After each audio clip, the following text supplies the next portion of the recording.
Welcome to the Bardic Inspiration Podcast. I am your host, Brad the Bard, and today it brings me great joy to welcome my guest, Brian Tang, a cybersecurity expert, BJJ practitioner, and good friend.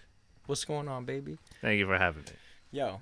So, Brian, we just traveled to Vegas. It was my first time in Vegas. I believe you Mine as well. say the same. Yeah. And this is the first time we actually have a printed out itinerary of what we're going to discuss on the podcast today. So, just like a brief overview, we have a bunch of stuff going on here. Like, we have a bunch of merch we're going to be talking about, but most importantly, we have a scavenger hunt that me and Brian put together. We do. This week. So if you guys want some free swag, I'm going to be giving away some stickers, some DefCon shirts, but we'll get into that stuff as the podcast proceeds. So they have to actually watch. All right, man. So, so why don't you open with the locational stuff that you have in the beginning here? I'll let you kind of open up that part. So when we got to Vegas, our event was in DefCon, right? And it's split between a couple of the hotels there. This year they're split between the Flamingo, Paris, and Planet Hollywood. And then we ended up staying at a discount hotel. That's the cheapest a good one way we could find. to put it. Yeah, called the Hojo, or Howard Johnson for long. It was a fun time. I'll say. Yeah, it smelled like smoke. Dude, the whole time, right when we got in there, and that's something that I didn't really expect out of Vegas. Everyone smoked cigarettes. Oh, and, yeah. that's cool if you're doing that. Just come on, man. The whole place smelled like tobacco, dude. It was everywhere. Like I ended up having just by the end of the trip, my voice bronchitis. was I may as well. Jeez, man. All right, so I think the coolest thing to kind of move on to there, do you want to touch on anything with those? Casinos want to rip you off. We didn't gamble. Well, actually, I guess we could go into the gambling thing. We did gamble, and we won. Yeah. Always bet on black. Yeah. Hashtag. Won $20 left. Yeah. Pure profits. That was the thing. Brian was like, "Yo, I kind of want to gamble while I'm here." I'm like, "All right. Well, what do you want to do?" He's like, "I want to hit some slots." I'm like, "That's whack. If we're gonna gamble, we got to do some table games."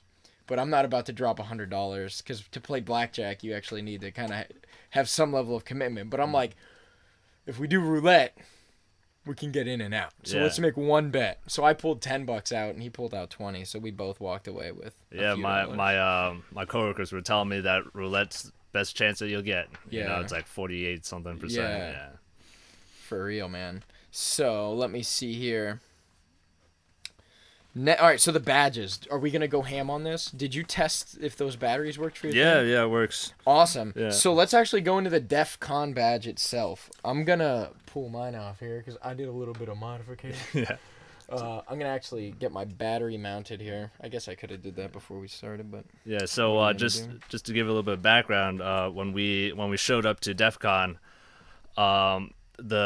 the entry fee was $300. That's correct. But it came with a kind of little supply package and our badges. And each year the badge is a little bit different. This year it was like a combination of a stone and some technical components. Gems. Yeah, gems. Yeah. So we quickly figured out that these talked with each other. So, and I don't know if it'll work now, but essentially when you walked around, dead? No, I put in a new one. Okay, cool. So right now, if me and Brian, Yeah. the whole goal is basically there's a game to it. I can't remember 100% of the thing, but there was a video that I watched. Yeah. If you guys are really curious, either look it up or mention it in the comments, and I'll link it to you.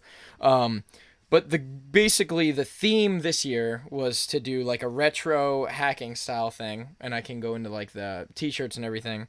But it was about bringing us together. So it forced us to interface with each other. If you were interested in actually playing the game that's built into the badge, you had to talk to people. Yes. And it uses the interesting thing about it, which isn't really interesting thing that they went into about how it's difficult to even manufacture using this type of technology. They use NFMI, Yeah. which is near field magnetic induction, which is not common. Usually you have like NFC, like near field communications that have like RFID chips and stuff like that with radio frequencies, not with magnets. So the magnets, I think, what did he say, like 6 inches? So usually they blink when they're near each other. Like Yeah. we initiated the connection and now they're talking, they're hanging out. And the more chips you bring together, the more stuff it does. Yeah, and then unfortunately we can't really do that. and then different types of people had different badges. Like the people who just went to DefCon had these white humans. badges, Yeah. right? But like there were at DefCon there's volunteers for the event, and they're called goons, right? and they had red square ones, and like if you slap stones with them, Hashtag slap stones. I Yeah. should have put that. then you complete one of the tasks of the quest, right? And there's a bunch of different variety of colored stones. I think there's a gold, there was black. I think there was 1, 2, 3, 4. I'm remembering There's from the blue, video. yeah. So like 1, 2, 3, 4. I think there's like 5, 3 and 6, 3, so, 7. yeah. It was like 7 total, including the white. I think so, yeah. But yeah, and then vendors had like different colored ones and Yes, everything. yeah. Talkers, speakers, and everything. So something cool that I did is I actually made mine into a belt. Like Brian went with the conventional. I'm gonna just hang it on the John. So if you want, you could kind of show them how if you short one of the bus bars with those that little chipset there, that actually makes it do a little thing. Yeah. But I think found it's out like I watched Joey Kingpin's video on it, and what he did you get it to go? Hey. Yeah. But he if you bring all 7 chips together, it plays like a digital like 8-bit Yeah, I saw that video. what's the damn song called? The Rickroll song. I can't remember. Never gonna give you up. Like, did you see that? I thought I sent that video to you. Like, another thing is like, I don't know how well. Can you see this pretty well? Yeah, I think so. Like I sewed this with Kevlar to make it into a belt, and it's actually pretty stable. But instead of having that, I actually grabbed some solder there. So if I want to do that thing where you do that, I can because of that I have there. You know what I mean? Yeah. So that's pretty cool. I'm gonna throw this bad boy on. And then we also saw a lot of people turn these into just like Yeah, watches. that was the way to do it. Yeah, Because and then when you're in line, you can just pass people and be Yeah. like, "Yo, slap stones." and then the way that they had this lanyard set up was Get your man's. that you could kind of thread your neck thing through these two things so that you would have space for more badges. Yeah. So. Do you want to kind of go into all of the badges that we have here? Sure. All right, cool. So how it's social and we met Kingpin and both of us got signed. Is your signature? Dude, your signature is completely gone, yeah. off. So I mean, I could show mine, but it's like behind that. But yeah, mine's signed. I actually put some masking tape on it. Oh yeah. Like some clear tape so it would stay there. So that's an interesting thing. Okay, cool. So do you want to go over because you have more badges than me actually. Yeah. So I'll go. We can go into the Monero one together. yeah. So I got this first badge from the merch line. It was just a normal DefCon badge. I couldn't get it to work, but it was like a soldering kit practice because it came with all these parts disassembled, and then you had to put it together and solder all the joints on the back. Right. I got another one just from a random vendor. This one I was able to get some of it to work. Lights up. Parts are very small, yeah, but No doubt. yeah. And then we both got a Monero badge. Yeah. So so the Monero badge, if you went to that crypto village, the Monero badge was free, and they gave you the sweet lanyard, also free. But you could buy this expansion kit. And this little sock guy, that's not part of the expansion kit. All the expansion kit, like if you pull yours up, all the expansion kit was this 6-pin insert, and it was pretty easy to solder that myself. I just had to cut away some of the glue on the back. Like, look, they didn't even, like, for years, there's not even that much glue. Like, I should have got yours, because I had to actually cut some of my glue away. But what that did is it allowed you to insert, so I found out that this is a popular thing to do those 6-pin inserts on these. And they're called SAOs. And you know what that stands for? No. Shit add-ons. That's what it is. Like, that's legit what it is. So there were people around the con that were giving out stuff like this that could interface with different badges and stuff, which I found pretty interesting. So I'm going to actually pull up... this was like Brian's favorite badge, too, the Monero badge. Oh, yeah. Yo, because... Epilepsy.jpg. .gif. So it has like these capacitive touch sensors down here, and you can change the settings. Like Brian had his so that it was like fucking loud as shit the whole time, the whole con. I don't know how to get it to do that. Yeah, the battery ran out in like one day. Yeah, that's funny. Oh, is yours dead? Yeah. That's funny.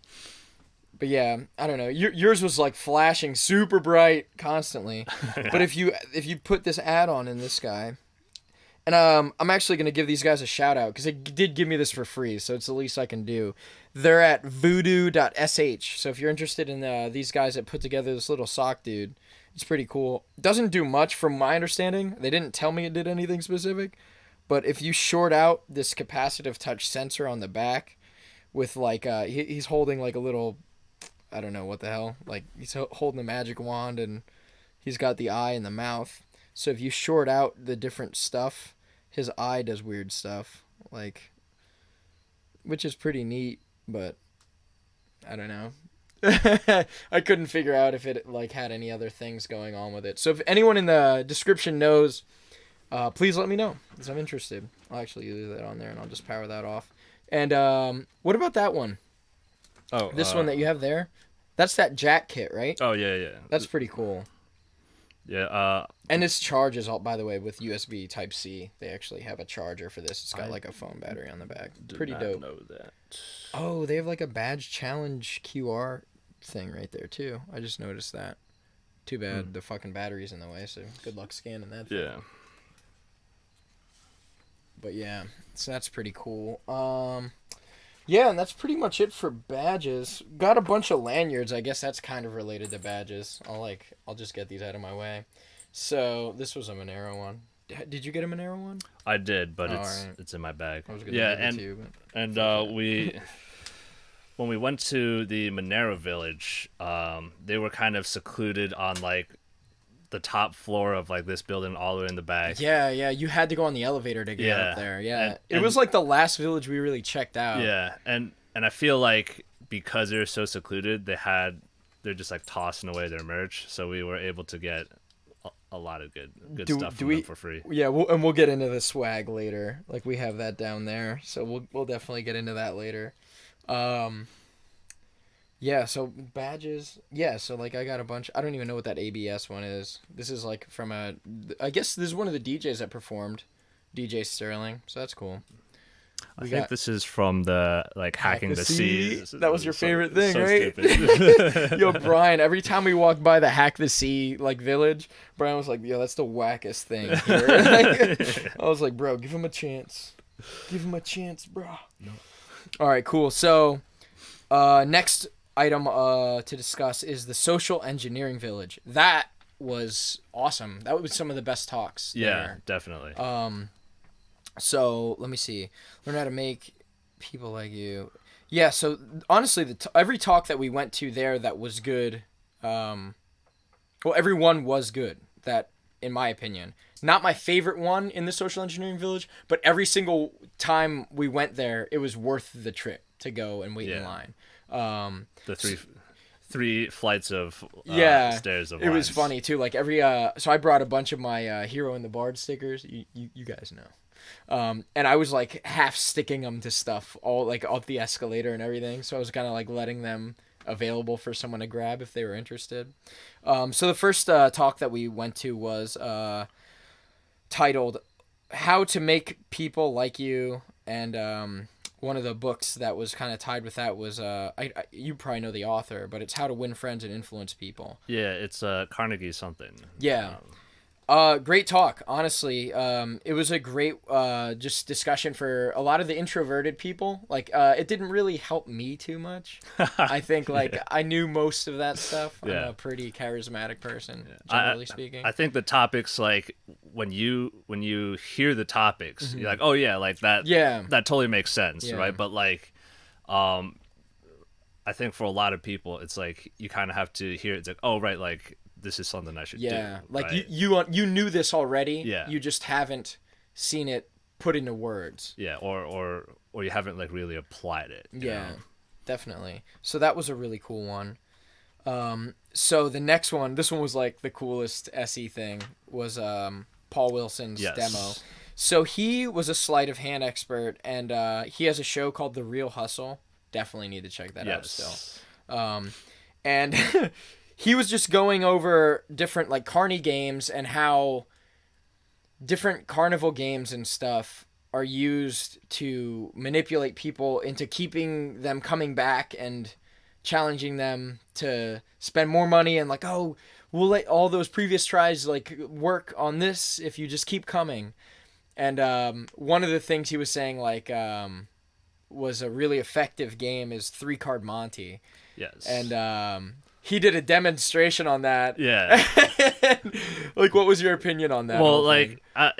he was showing us how the game worked, but like his explanation was just like a magic trick, like to mess with us. And yeah, he ended his talk, and it was like, no, wait, like you tricked us like the whole time. It was pretty cool. Yeah, it was great. Yeah. His any talk that you can go to with him, and I've seen other ones of his demonstrations on YouTube that like he's been posted from other like conventions and stuff, other talks. Yeah. Awesome stuff. Yeah, I think What one was of the the other game, the Razzle. It was.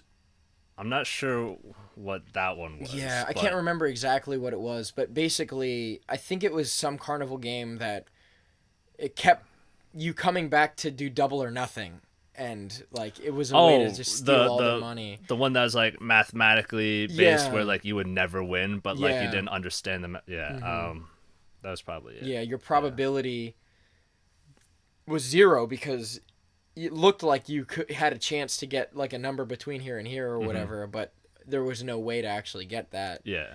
But just due due to the stakes that that like you could either win like so much just off of paying just more money, like a lot of people were fooled into doing it. Yeah. But I think for his talk, one of the really interesting things was like that one bit that he was talking about in which like they like fooled people into like buying like more like more like paying more and more money for miscellaneous props that like were worth nothing, but like he essentially tricked all his people, but they felt happy about it, right? And like he interviewed them afterwards, and they're like, oh no, like we're good with like all these trades, even though like he gave us like a pen and like a cup for like $400 or something. Yeah, right? like it ended up like I'm selling this. Like if you give me this amount of money, like everyone gets this. And then he like started like upping the stakes. Like if like so it was a pen. If everyone gives me, or if whoever gives me this amount of money, I'll give you this. If whoever gives me this amount of money, I'll give you this. And it seemed like the things were increasing. And then like as the price was seemingly staying like the same like amount of money that you're putting in, he stopped. Yeah. And then he it's left. Like, bye, and then just he's closed. like he closed up shop like really quick. And he was saying like he went back and asked the people, and their response was, "We were just mad you didn't keep going, like and offering more stuff. We weren't mad that we gave you the money." And I guess he said he gave the money back. I think he tried. Yeah, I think it was one of those. It was part of that. Like it was a TV show thing. Yeah. I don't know if it was part of that Real Hustle thing, but it kind of sounds like it would be. Yeah. So and then there was one really cool talk that I really enjoyed at the Social Engineering Village, and that was how to utilize social engineering to leverage an advantage in a like job interview and other different like ways of basically using it ethically. Just using the ability to use your charisma and making people like you and just being attentive, and how to specifically utilize that in different strategies to, you know, get a job. Kill count 1. That was a great talk. I really enjoyed that one. And even we kind of went into stuff like a few days later about other interviewing stuff that you had. Yeah. I don't know if you want to go into that later. You have like stuff on that later. But what was your opinion of that talk?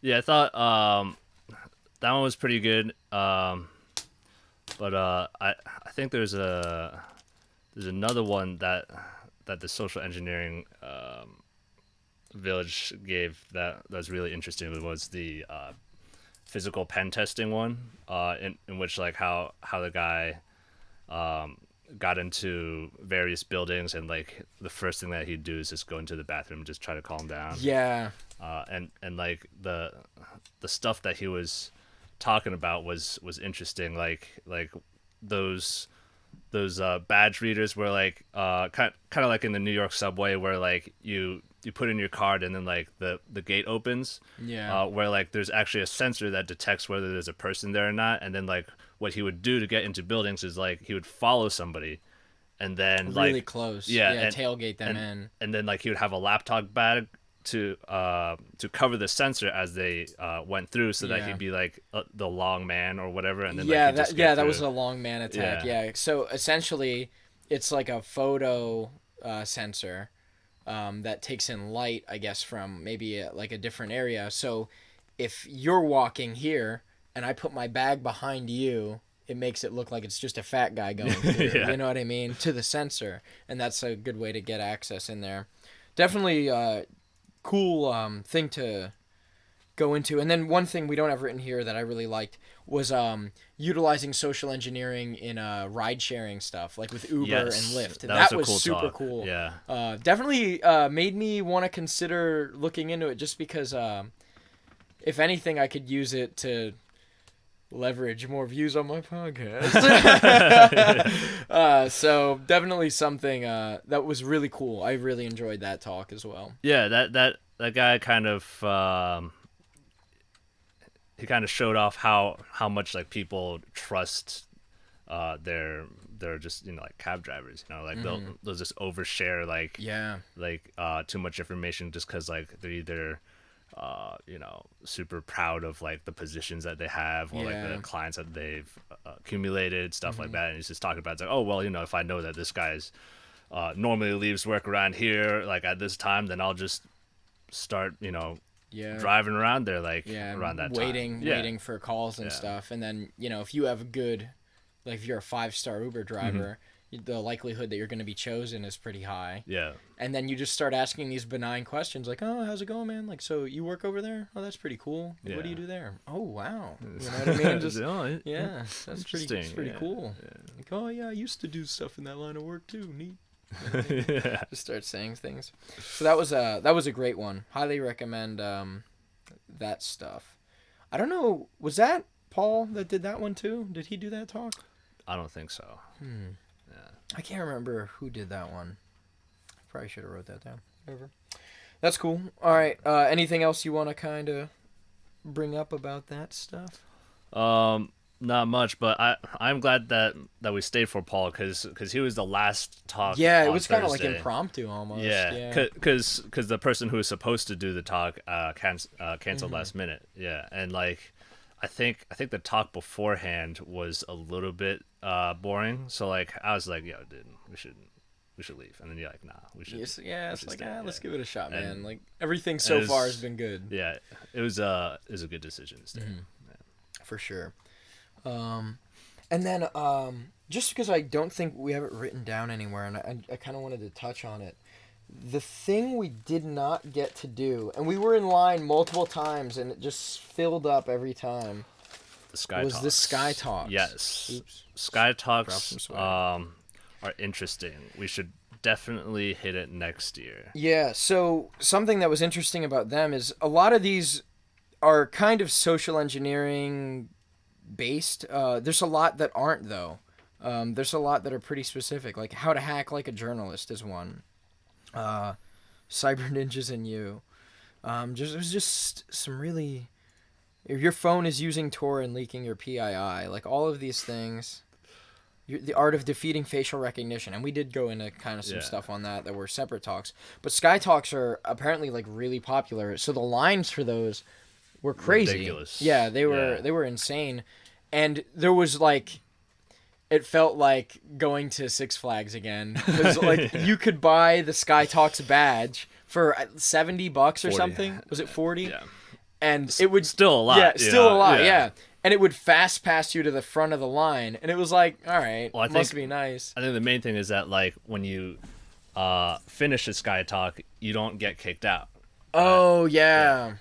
And you could bypass that Yeah. line exactly for the next talk. And they ran talks all day, like Friday, Saturday, and Sunday. So must be some really high quality talkers with some really important information, or just state of the art, cutting edge stuff. And I think one of the key things about the Sky Talk was that there's no recording, no phones, none of that stuff. Yeah, you just can't 'cause- record anything that's going on in there Yeah. because a lot of it is, top secret. Yeah. It's Sky Talk stuff. You got to pay for that if you want to know. Cool. So yeah, that was that. I can't remember anything else specific about the social engineering villages. Yeah. Cool. Let's move on to the next part. All right. The lock picking village. Yes. Brian didn't bring his shims and stuff and Yeah, his lock picks. I did not. But I he forgot. did get Yeah. some, and I'm actually gonna whip mine out. So this is kind of fast forwarding, but you know what? I'll wait. I'll hold this till we get to the merch stuff. All right. Just because it's fun stuff to talk about. So the lockpicking village. Yes. I'll say, like, we're gonna kind of recap this at the end of the thing too, but if it's your first time at DefCon and you don't know what to expect, and you honestly don't need to research much, because there's so much to do. Especially if it's your first time, just go check it out, because you're gonna find stuff that's going to interest you.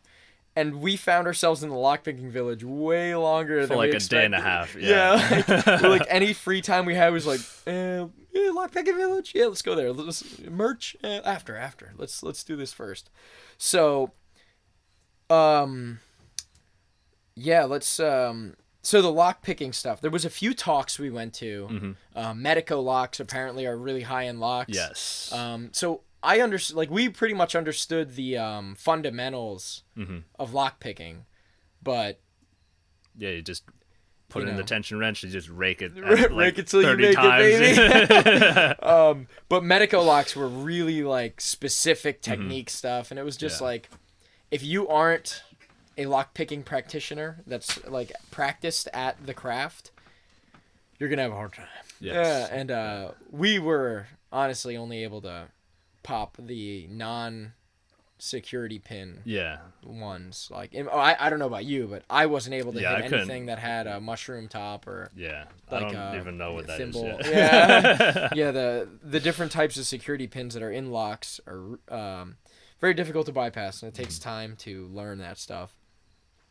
But we were able to pop some of the more conventional stuff, which was cool that we actually got to sit down and, my God, those tables were packed all the time. We found It took us like a couple hours just to find 2 openings. It was pretty ridiculous. Yeah.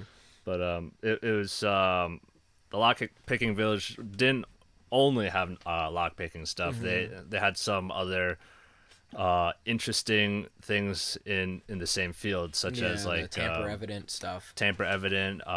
There was there's the acetone, which is interesting because like they'll give us these boxes that had like kind of like the tape that you would use for transporting or like shipping stuff, right? Yeah. So basically, just to explain, you would also find this stuff on like an Xbox on the inside, where it's like, if this seal is broken, Yes.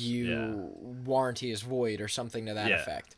So it showed you how to remove those safely, and me and you were both able to get that popping. And I actually was able to get one of the boxes open, and I put a bunch of my meme stickers in it, and then I closed it back up, and I left it for the next guy. Like, if someone can get this open, it's theirs.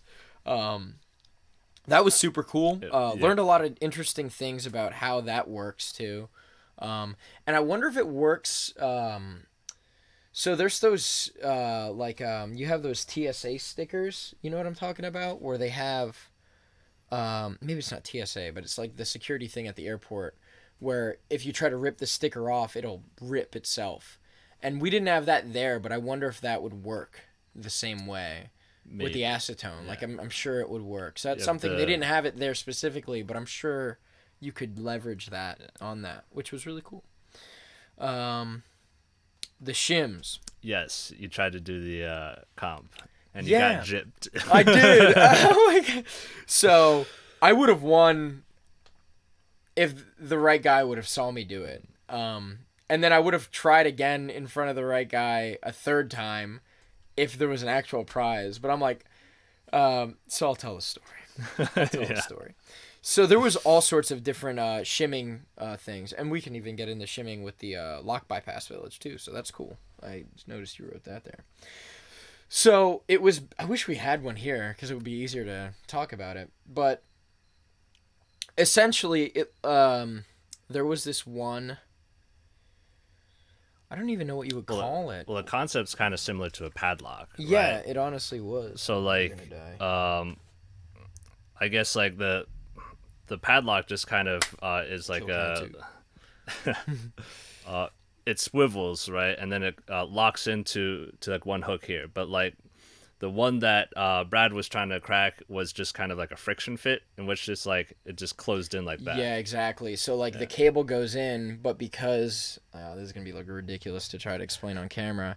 When you feed the cable in, there's one like little thing on the inside. So when you feed it in, it bites and it won't go back, but it will let you keep going because it's angled.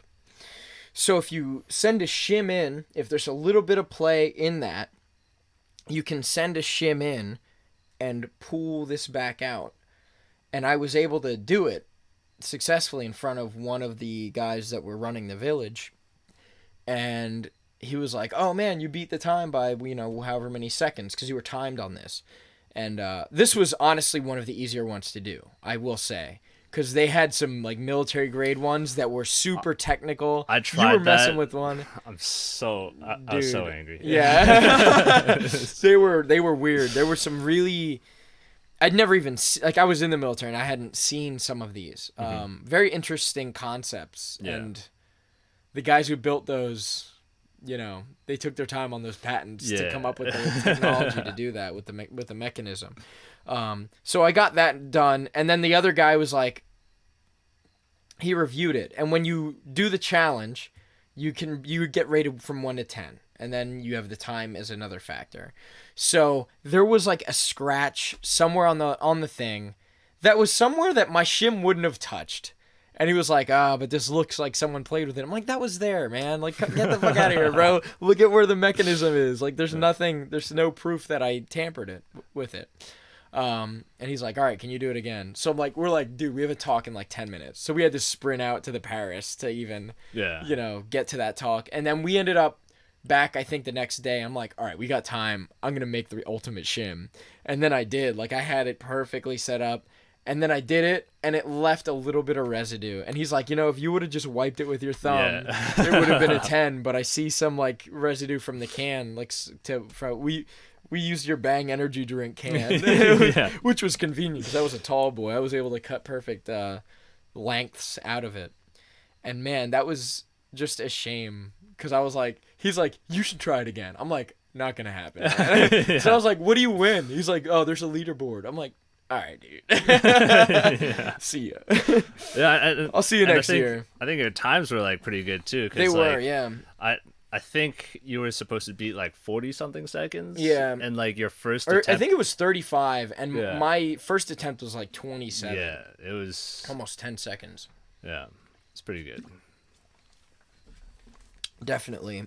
But you had something going on in there. You had the one, didn't you? You were cracking on one that you got going, didn't you? There was a different one that you were messing with that you got. In the lockpicking village? In the Tamper Evident area. Didn't you were working on something specific besides that? I was working on the military one, and then I was also working on that on the zip tie one, except it's like the next level zip tie where it's like the green one where it's just like the friction fit. That one was crazy. Ridiculous. Yeah. Couldn't figure it out. Yeah, well you would have needed to take your shim and like sand it down to like millimeter like less thickness. Like it was insane. That was a crazy one. I messed with that one for a little bit too, and then like I just saw someone get frustrated next to me, and I'm like, I'm not gonna let myself get to that point. Like I'm just gonna move on. Cool. So that's definitely something to stay noted on that. I don't think I have anything really from that village that I have physically. I'm gonna kill this guy. Kill count 3. You ready for this, Brian? I don't know if I got him. Probably did.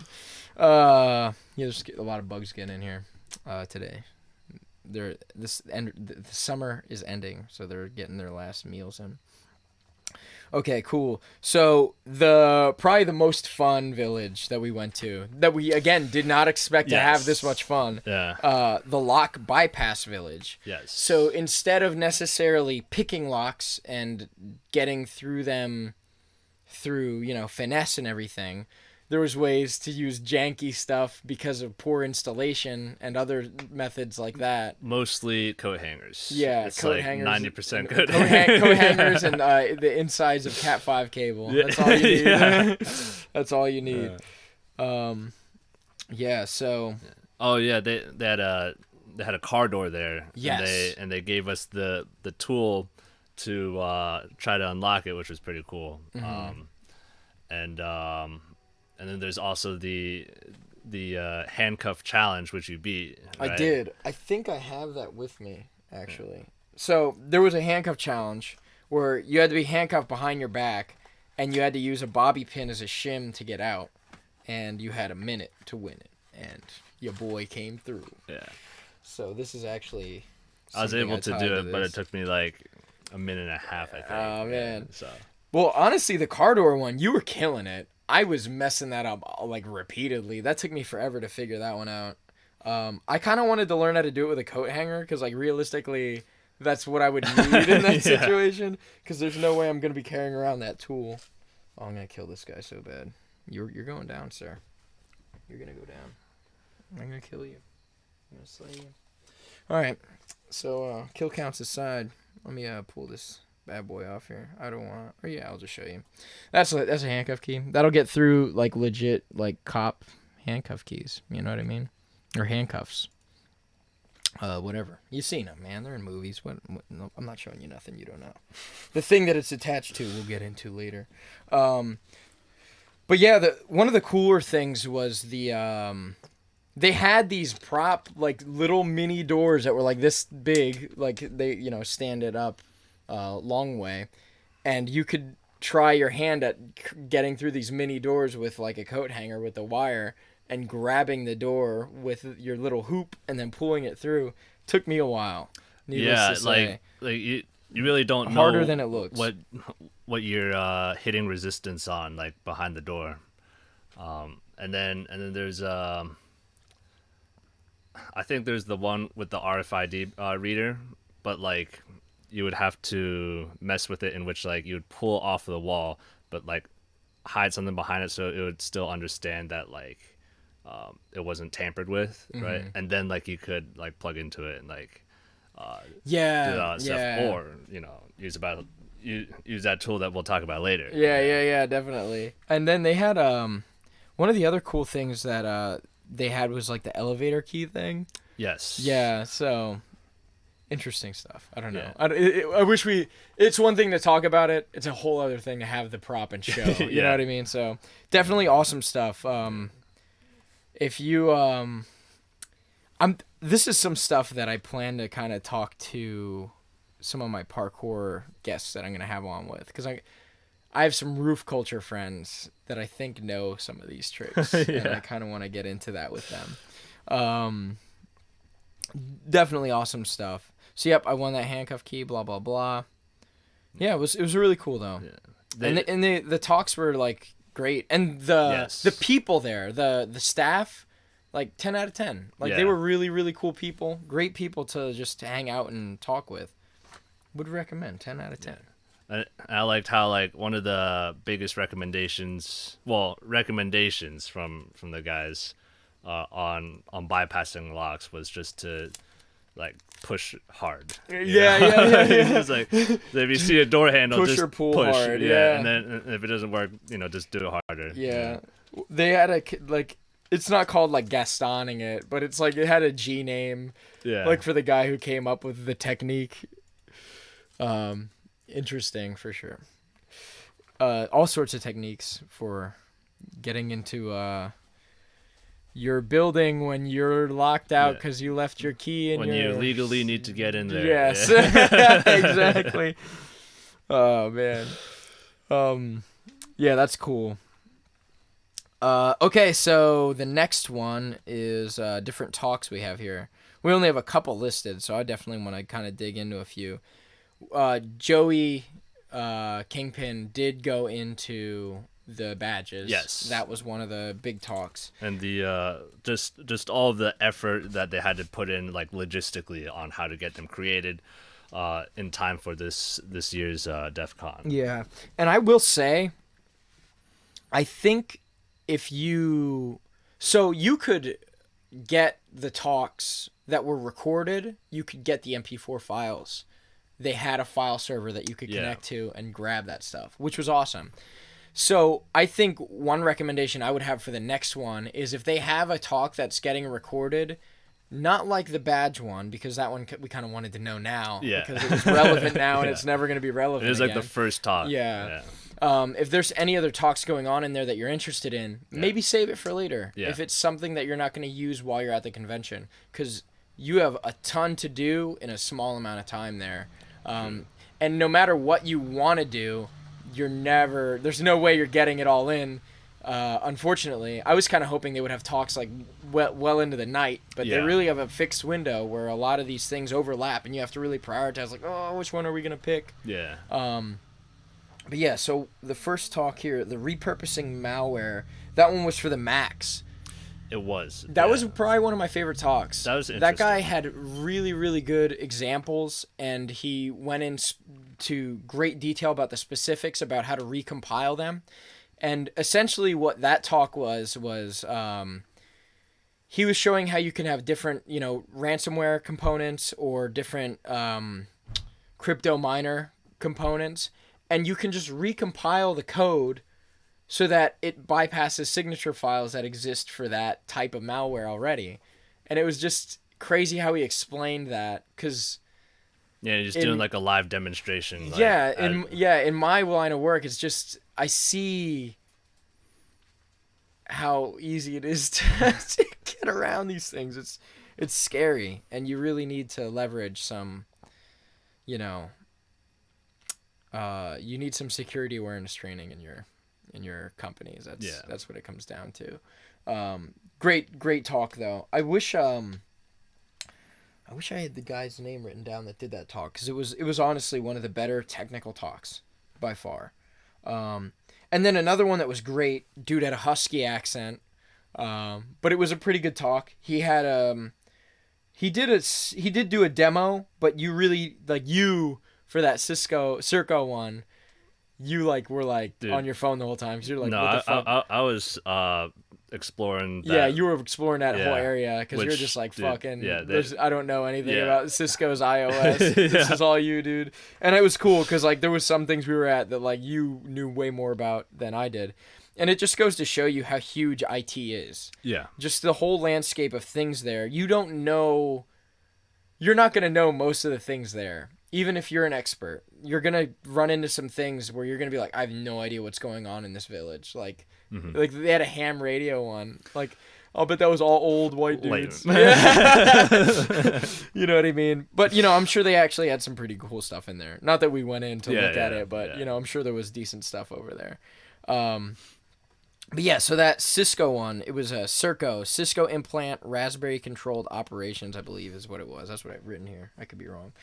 But the coolest thing about this guy's, so he basically had a Pelican case that he had a Raspberry Pi in that was doing impersonation of the Cisco iOS. And he basically compiled different components from the iOS so that this device was running Cisco protocols like CDP, and he was running CDP neighboring, picking up phone information and different information from the switches and routers that he had on this like mock network. That was blowing me away. You probably have no idea what the fuck I'm talking about right now, but that was honestly a really cool talk, and I think I have some stickers from that guy. I'm definitely gonna throw one up here, so keep an eye out for that Cisco Circo guy. Great accent. Hacking facial recognition systems. Why don't you go into that one? Because I feel like you knew more about like deep fakes and stuff and everything in that scape than I did walking in. So I think maybe you would even be better at explaining that. I feel like when we walked in there, we had a completely different expectation of what we were going to be listening to, but it was still really interesting nonetheless, right? So like the talk was hacking facial recognition systems. I guess we just glanced over and we're thinking like physical ways to hack it, right? As in like like one of the quick things that they covered towards the end was like there's a lady that has just like one of those hats that like shines like IR lights like all over her face, so like therefore cameras can't facially like recognize anything, can't pick it right? Up, and like that's kind of what I was expecting, but like the talk kind of entailed about like the ways that you can do it through like programs. Yeah, you're gonna attack the actual servers and databases that have the information from all these facial recognition systems. Yeah, so you're actually attacking their databases of of your face. So you're sending in poison information, essentially, is what it comes down to for what a lot of the tips that he was giving. Yeah. And it was... Get your Photoshop skills sharp, y'all. It was interesting to just kind of see, like, a couple of his methods in which, like, I guess, like, he took, like, images of his face, and then, like, he would, like, kind of run it through, like, some kind of, like, scrambling thing, which would just, like, pull out a couple, like, pixels here or whatnot. And then, like, he would test it with Amazon's facial recognition system to see if it would pick up on like is this actually him or not, or was it John Travolta, right? Yeah, it was actually John Travolta that it was confusing him with. I remember that was, and there was like another like 3 random ones. Yeah. But another thing he was doing with like the poisoning their information one was he was moving the corner of his mouth and the center of his eye slightly in images, and he was uploading those as legitimate images. Yeah. Because the way these facial recognition systems work is actually they're taking anchor points of your face, like the corners of your mouth, the centers of your eyes, and different fixed positions that are on your face. So if you move those around slightly, you can leverage that to defeat some facial recognition systems. Yeah. And there was one quick physical thing that he covered, was like wearing just ridiculous sunglasses. Yeah. And like that just completely destroyed Amazon's thing. Yeah. Made it like, is this a dog? Yeah, that was super cool. That was a great talk.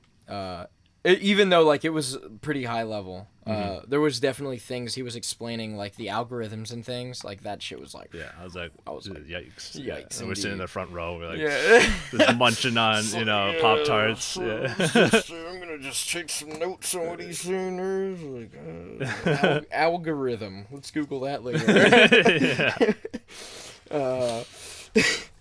So what's another one here? Let's move on to swag, bro. Let's move on to swag. So the line to get swag, why don't you talk about that? It was ridiculous. All right, we showed up, I think we did on Thursday, so our first day. Yeah, it was day 1. And when we saw it in the morning, it spanned outside of one giant auditorium into a second auditorium. And it was like wrapping around in there. And so we kind of just did a quick 360 and left, right? Yeah, I was no. Yeah. And then we came back later. The line was about half as short, but it's still pretty long. Took us about, I think it was like an hour and a half to maybe 2 hours of just standing there. But there was these guys. Before that, we were all still getting acquainted with the badges, and we're trying to, like, slap stones with everybody. Stones. Yeah, it was, and honestly, that was one of the best ways to get an opportunity to Yes. add up points, because Yeah. the more people you interface with, the more points you would get. And yeah, that was ridiculous, that line. Yeah.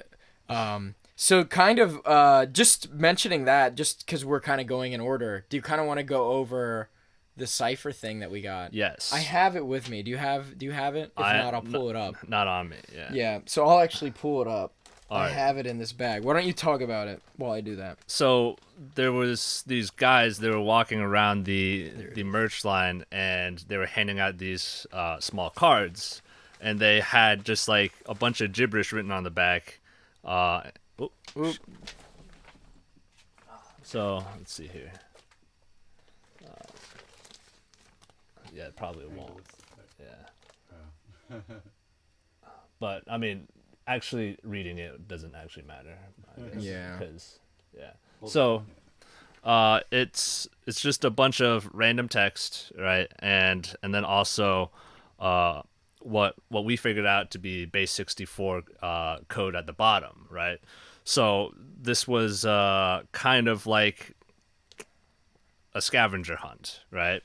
And what we did in line, since we had so much time, was we wrote all this down in one of our notebooks, and then like we're going through it, and then we realized that it was a Caesar cipher, and then like Brian's giving me way too much credit. I just want to say that right now. He did like 100% of the figure. You know what I did? I think I was like, that's showing up often. That probably says the.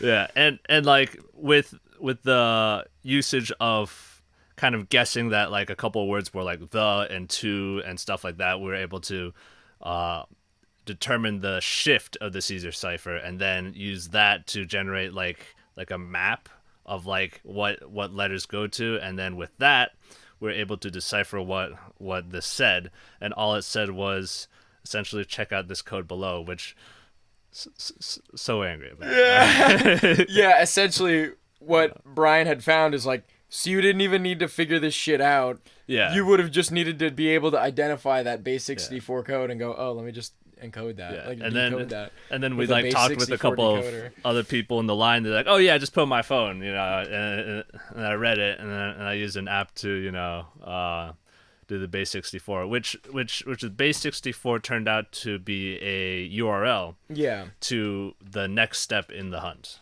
which. And it had some games on it too, Yeah. or something like that. I don't know if the games were part of the actual hunt, but I guess these guys were a group. I wish we had actually wrote down the name, because it was actually pretty dope. So yeah, I don't know. Hold that back up. Is this can you get this camera to look at it again? Is that in frame well? Can I bring it close? To the light, Too close? Right here? Hold next to the left of his face. Here, hold it. like Right next to your Here. face, yeah. yeah, anyway. Kind of like that. Yeah. Yeah, you I can don't see know. it like that. Yeah. Yeah, so if you guys can grab a screenshot of that, if you're actually interested, check it out. I'm sure the site's still up and everything. Those guys were really cool too. The guy that was handing out was like, good luck on your search. Like Gandalf as fuck, bro. It was super cool. Great, just great experience, honestly, because it took us forever in line, and like we needed something to kill time, especially because I didn't have a smartphone with me there. So the next thing, the swag line, the shirts. So I'm gonna be doing a giveaway. If I didn't mention it to you guys already, you actually did in the beginning. Pay attention to this. Anyway, so this is one of the shirts. This thing is super dope. I guess I could crack it out. Yeah, cool. It's a medium, by the way. Yeah, this one, oh yeah, I mean, it'll say it there too, so I'm not too worried about it. But, what is this? One of those videos, open box therapy or whatever? Unbox therapy. Unbox therapy. With Lou. Yeah. Here we go. So this is actually, so I actually bought a few shirts, and I sold one to a guy that was like impatient, and I was like, yo, I'll just sell you one of mine for like $10 marked up. And he's like, okay, can you hold that side? So this is one of the graphics. Really dope shirt. Gonna be doing a giveaway. again. Super like what do you call it? I think like retro themed. So it was the whole theme of DefCon, like all the artwork was retro, like 80s themed, which I'm a huge fan of because those comics like from the 80s are like, that's how I became a nerd in the first place. So this is a different one. This one was, I think, seen around the con more commonly. Like there were posters and things that used this artwork on them more frequently, like around the different hotels and the different floors and con areas. And then people just put googly eyes on her. Oh yeah, dude. Yeah. There's a lot of googly eyes going around. There was so many guys that just had googly eyes that were putting them on stuff. They gave us some, and I ended up throwing some on the bathroom. The dude, the men's room guy standing there. I'm like, oh, he needs some eyes. So that was super cool. And really, like, there was so many people just giving stuff out for free in the sense of swag. That said, we did touch on the Monero Village earlier. The shirt I'm actually wearing, my belt's in the way. Let me actually take it off quick. So yeah, Badge Life. Oh, I should have hashtag Badge Life somewhere, because that's a thing. Did you know that? I found out about that from watching some Hack 5 videos this week. So Badge Life is a thing. So if you guys are interested actually in these sweet custom badges that people are making with different circuit boards and stuff, it's actually a pretty big movement. I'd recommend it. Definitely check it out. Kill count 3, I think. Anyway, what was I saying? Shirts. Monero. Shirts. Oh yeah. So this one was free from the Monero Village. I'm actually just gonna move this quick so you can kind of stand and see it. So this one says Cold Blooded, and the company that was giving them out was Globy.com. Oh, thanks for zooming in, Joe. My man. Y'all make sure you follow Joe Bus Life.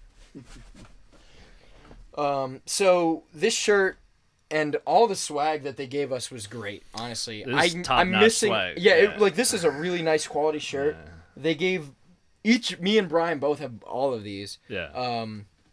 This was a hoodie they gave us. If you want to grab that side. Yeah. This one's dope. Yeah. I love the Kraken thing that they have going on. Highly recommend checking these guys out, and the Globy.com's there. And they actually have a sticker that I was going to kind of throw up while the stream was going. I don't know where I put them. They're around. But these are from their thing. Definitely check these guys out, man, because I'm not sponsored by anybody, but if you're going to give me free stuff, I will do a little endorsement for you without asking, just because I'm a nice especially guy. A hoodie. Yeah, dude, the hoodie is great quality, too. And they gave us a hat. I just realized. Look at this freaking hat. Hacker's gonna hack. And it's like a snapback. Like, this is like legit, dog. Or whatever. Also, I'm wearing a hat that they gave, that I bought. This was an expensive hat. This is not gonna be in the giveaway. I'm keeping this bad boy. Sorry, y'all. And then there's one other thing. The beanie. I don't know where it went. I think I dropped it. Yeet. Ugh. There we go. DefCon beanie.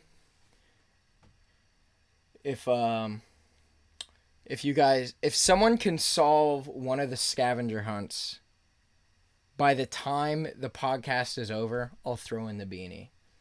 And you have to like comment on the video before we end. I'll do it. I'll throw in that bonus swag. Oh yeah, here's those stickers that I was talking about. Boom. Brian, throw a sticker somewhere. So this is from these Globy guys. They were in the Crypto Village.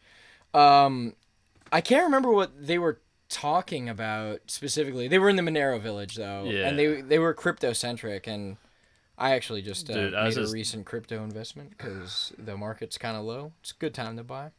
I was just blinded by all this swag. I am not a financial advisor. I am not a financial advisor. Yeah, for real, bro. Thanks, Joe. Do not sue me. For real. Don't take my advice, actually. At all. Brad's real good with money, guys. Something like that. I'm good with something.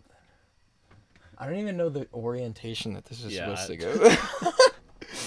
Yeah, let's just put you kind of right yonder. Boom. Yeah. Cool. So there you go.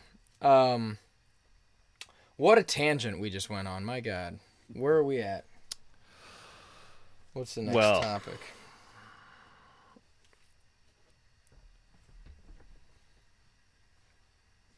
Technical things that we did not do. Yes. There was a lot. So I would say that well,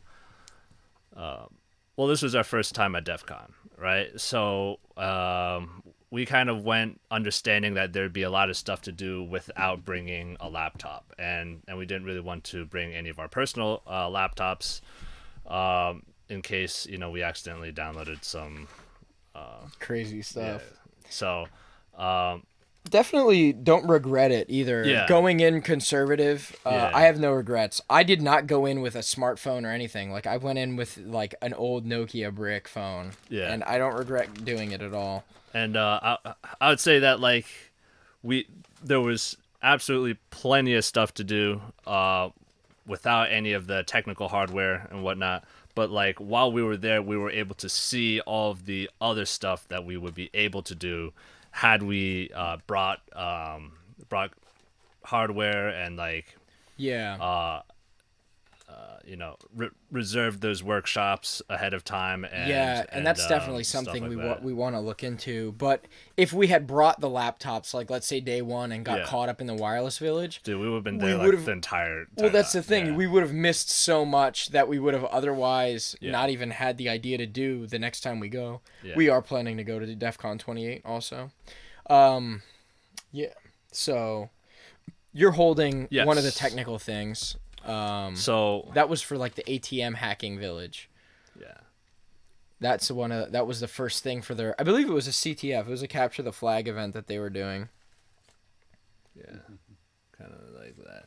So, they had this challenge in which you would be hacking into an ATM, and like the clue and all of the stuff that they would have is printed out in a receipt from the ATM, so that was pretty cool.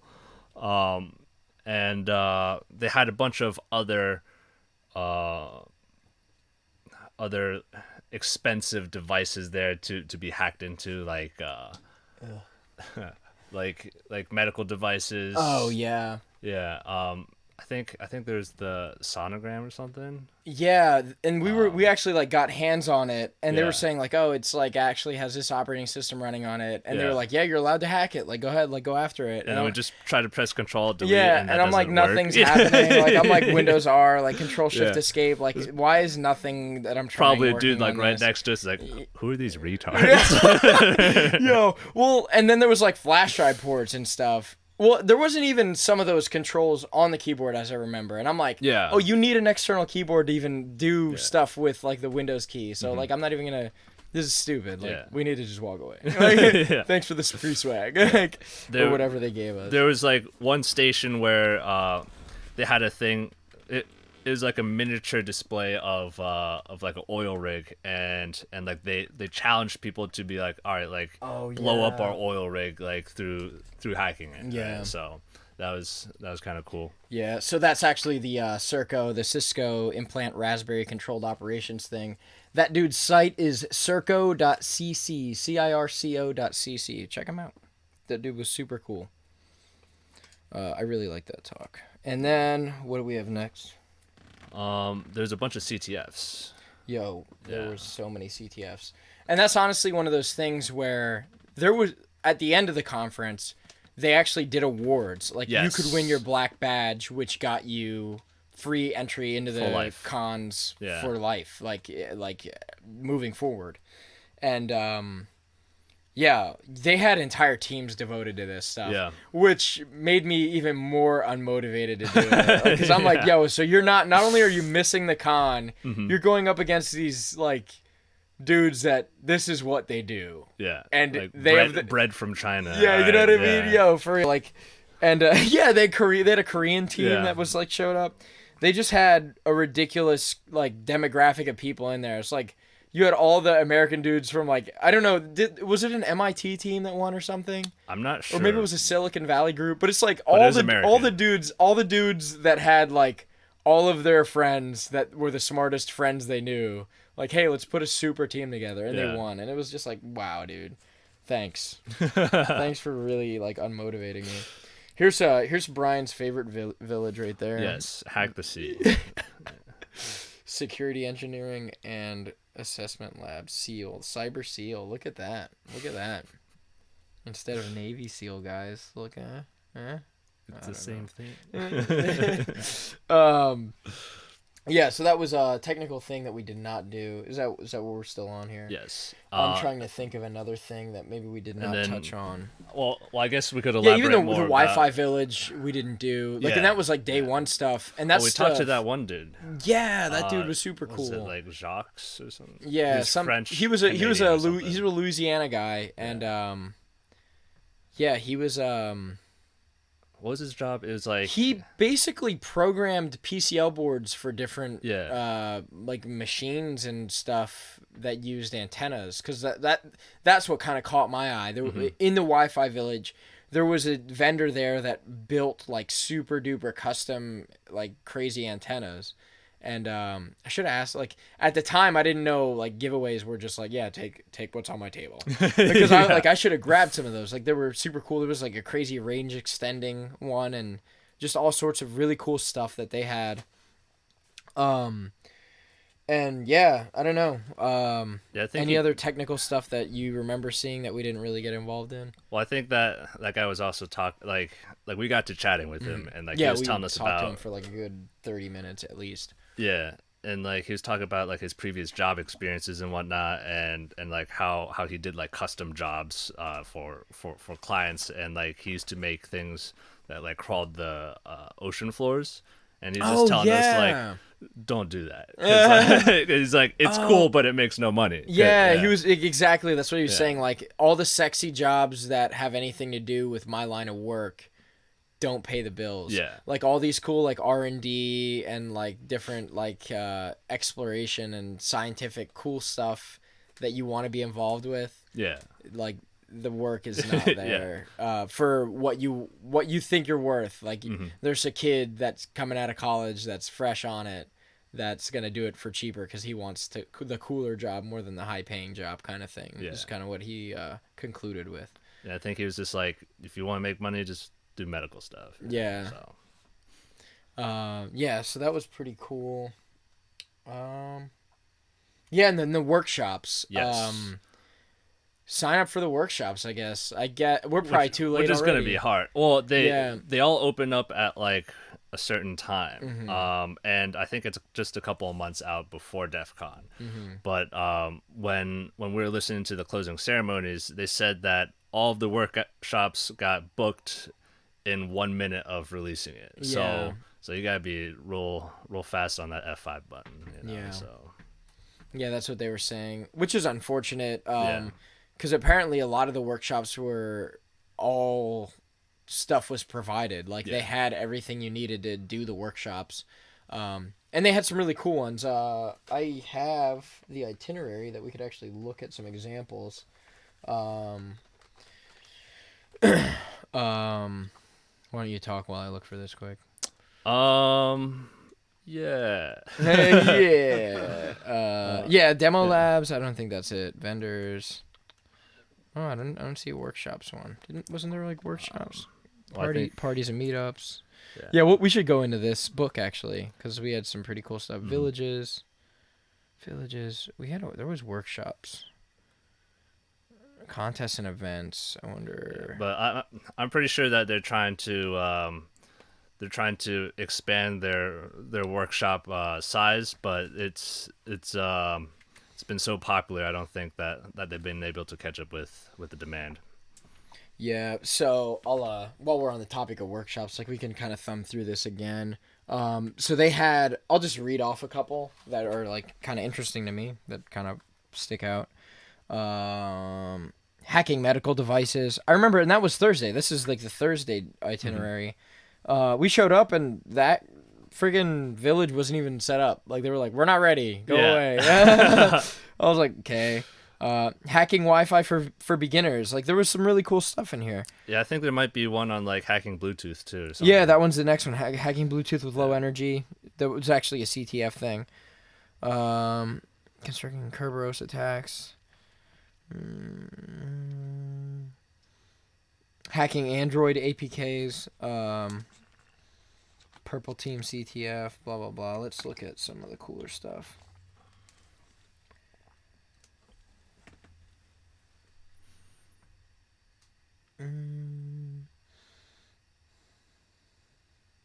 Yeah, I don't know. It was pretty dope. Yeah. There's a lot of cool stuff in here, and like they have like more descriptive. Like, if you want to do this, look at this page because it explains it better. But I think it's just cool that like exploit it's development kit for beginners. Like, they just had some really cool stuff, man. Yeah. Hands-on adversarial machine learning. Like, there's some really cool stuff in here for sure. But yeah. Yeah, I felt like it was cool that it's just like a whole nother aspect of DefCon that we didn't even interact with, but like we knew is like there. Yeah, and like there's it was already a so much high-tier content thing to do for sure too. Yeah. So this is actually the book. Like, I'll thumb through it quick. Can you get a little bit zoomy on this bad boy? Ay, that's sweet. So this is the book. I actually got it signed by Joey Kingpin, the guy that designed the badges, and I got it the Hack 5, Darren Kitchen also signed it. Yeah, huge fan of the Hack 5 guys. Definitely subscribe and check them out. They're where I go for literally all my hacker news. This is Joey Kingpin kind of explaining the, what do you call it, the badges and the gems. Gems! His talk was super fun. I'm going to kind of thumb through until I find something interesting. Explaining the goons. Music. This is for the parties and events. So we actually like starred the pages that had stuff that we wanted to do specifically. VetCon was dope. We'll go into that stuff. VetCon was dope. The Sky Talks, blah blah blah. Parties and meetups continued. Villages, and we starred all the villages we wanted to do. But honestly, the way to do this, because I didn't have a smartphone, I'm super grateful Brian did. Yeah. Get that Hacker Tracker app, because it's DefCon's official app, and it's the way to go. And then it just kind of showed you where stuff's at, different villages, blah, blah, blah. This book is super dope, though. Ooh, I have a little bookmark in there. What's that for? Oh, VetCon. Ha. VetCon noob. Oh, because I was a beginner, I guess, because I was my first time there. They were asking, like, is this your first time here? Whatever. Yeah, so that's cool. I was using that as a bookmark, apparently. Workshop schedule, again. Yeah, you guys are going to have to, like, turn your heads, because this is the only way I can read this. Thursday and Friday, presentations. Yeah, so this is kind of one of the ways, like, when we were in lines for one talk, like, we would leave the hotel, like, in the morning, and, like, in the Uber, we'd be, like, planning, like, all right, what's our first thing? And then, like, I remember the Cisco thing that I was interested in. Like, you were like, all right, I'm going to find our next thing, because, like, we got to start moving and hitting all the other stuff. Because you literally need to be on your toes at this thing. Like, you got to be ready to move to the next thing quickly. Take notes and then, like, rehash what's going on in your head later.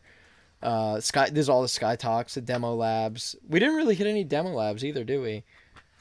I don't think we did. Not too many, I don't think so. But yeah, and then here's like kind of like the itinerary and the maps of the hotels and where they had everything. Blah blah blah. Go to DefCon and get your own. That's my advice here. Definitely dope though. Yeah. Would recommend keeping the book because it's a cool book. Yeah, and I think that was a cool like memento to keep. Like, and I'm glad like I got it signed and everything. And it's beat up. Like that thing took the test of time or whatever. That was the beat up copy. Yeah, Brian's is like super pristine and crisp. Yeah. But yeah.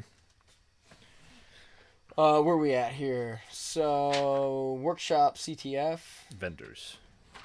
Oh yeah. Okay. Cool. Yeah. So we're on the vendors. Let's go over the stuff that we bought. I'll start because I have more stuff. Or let's take turns. Sure. And I have more things, so I'll start anyway.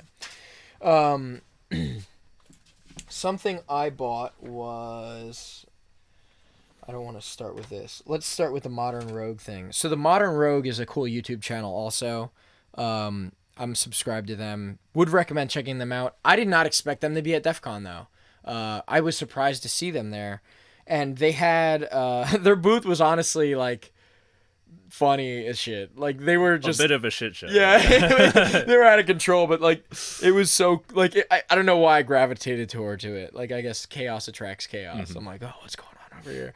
But they had these bad prop like fire wallets, and they were like, yo, we're giving these away for free with anyone that purchases anything. So like people are buying stuff, and I walk up to the guy, and I'm like looking at stuff, and honestly, the prices for everything were pretty fair in my opinion. For everything I looked at, except for those crazy unpickable lock things. Those were like $800 and shit. You remember those locks? I do not. That had the crazy keys.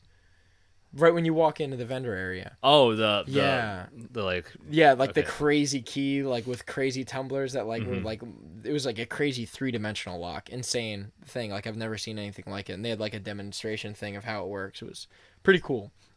But this is a cool pen I got. If you want to zoom in, this is probably a good thing.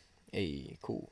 Yeah. So this pen is like one of those tactical pens, right? It's got the breaky the glassy whatchamacallit Johns, and I don't really understand how that works. Not gonna demo that. And then on the other end is this like crazy like self-defense, stab somebody with this and try to get some other skin in there so you have their DNA if they assault you. And then it's just a regular pen on the top, right? The reason I bought it is because it also has an unscrewable top that has some pretty cool stuff in it. And the cool stuff is a lockpicking set.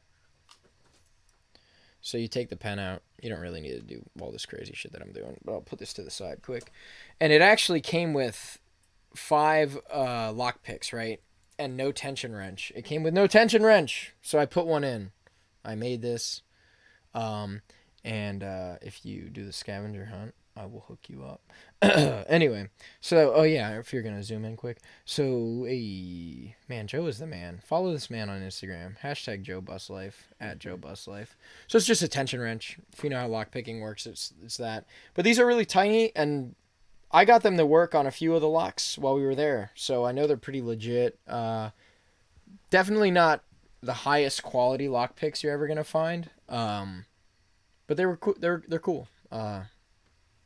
I think I spent, I don't know, it was $20 or less. And honestly, for this pen, like it's a really good quality thing without that kit in it. So I thought it was a good deal, in my personal opinion. 10 out of 10 would get again. Do you want to go over something that you got?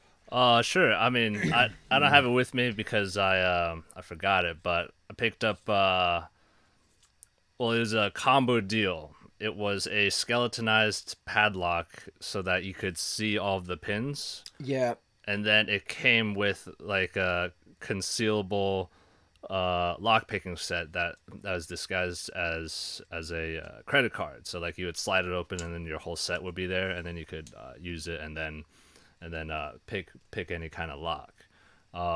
That was I think that was $20, which I think was a pretty alright deal. Yeah, I thought so too, especially considering, like you said, they gave you the lock to practice on and the lock picks. Yeah.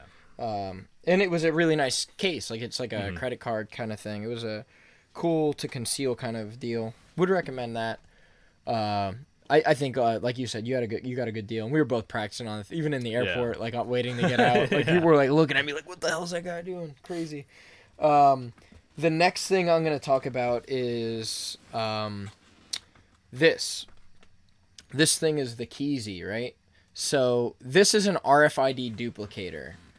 And I would love to show you how it works, but I don't have like a reader here that I could show you. I could show you how it copies, but I'm not really going to go into a demo on that.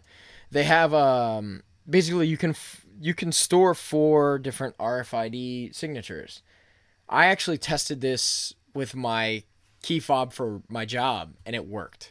Okay. I was able to get in the server room, and I let internal IT know. I'm like, hey, this is a thing you should watch out for. And I knew this existed before, but I didn't know that our like technology at my job was going to be susceptible to it. And apparently, this really works on any like thing like that. So if you guys are actually interested in this, I have a link in my bio.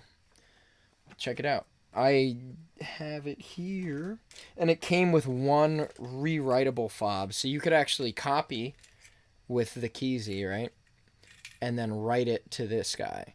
So I actually, like, my battery's dead in here, but I'm gonna let me grab one of those quick, and I'll show you how it works, kind of, so to speak. Yeah, I should have picked one up. Yeah, it's definitely I don't regret grabbing it. This thing is super cool. Did you get anything else? Well, I picked up the badges. Yes, you got those actually at the vendor area, right? Yeah, this one was How from. much were I think this one was 20. Which probably not the best deal, but whatever. But I think this one was from like a team from Hong Kong, which was pretty cool. I didn't read their full description, but I got the basic gist. So. Yeah, I will say one thing about the Keysy. The battery dies pretty quick, and like I said, I did copy fob onto this, so I don't know if it stays stored after you write to it. But like I said, you do have that rewritable external other fob, so if you really need to write it somewhere, it should be good there. Yeah, cool. So I put it on one of the sides, and it's still there. As you like, I don't know if you can see that. Can you zoom in?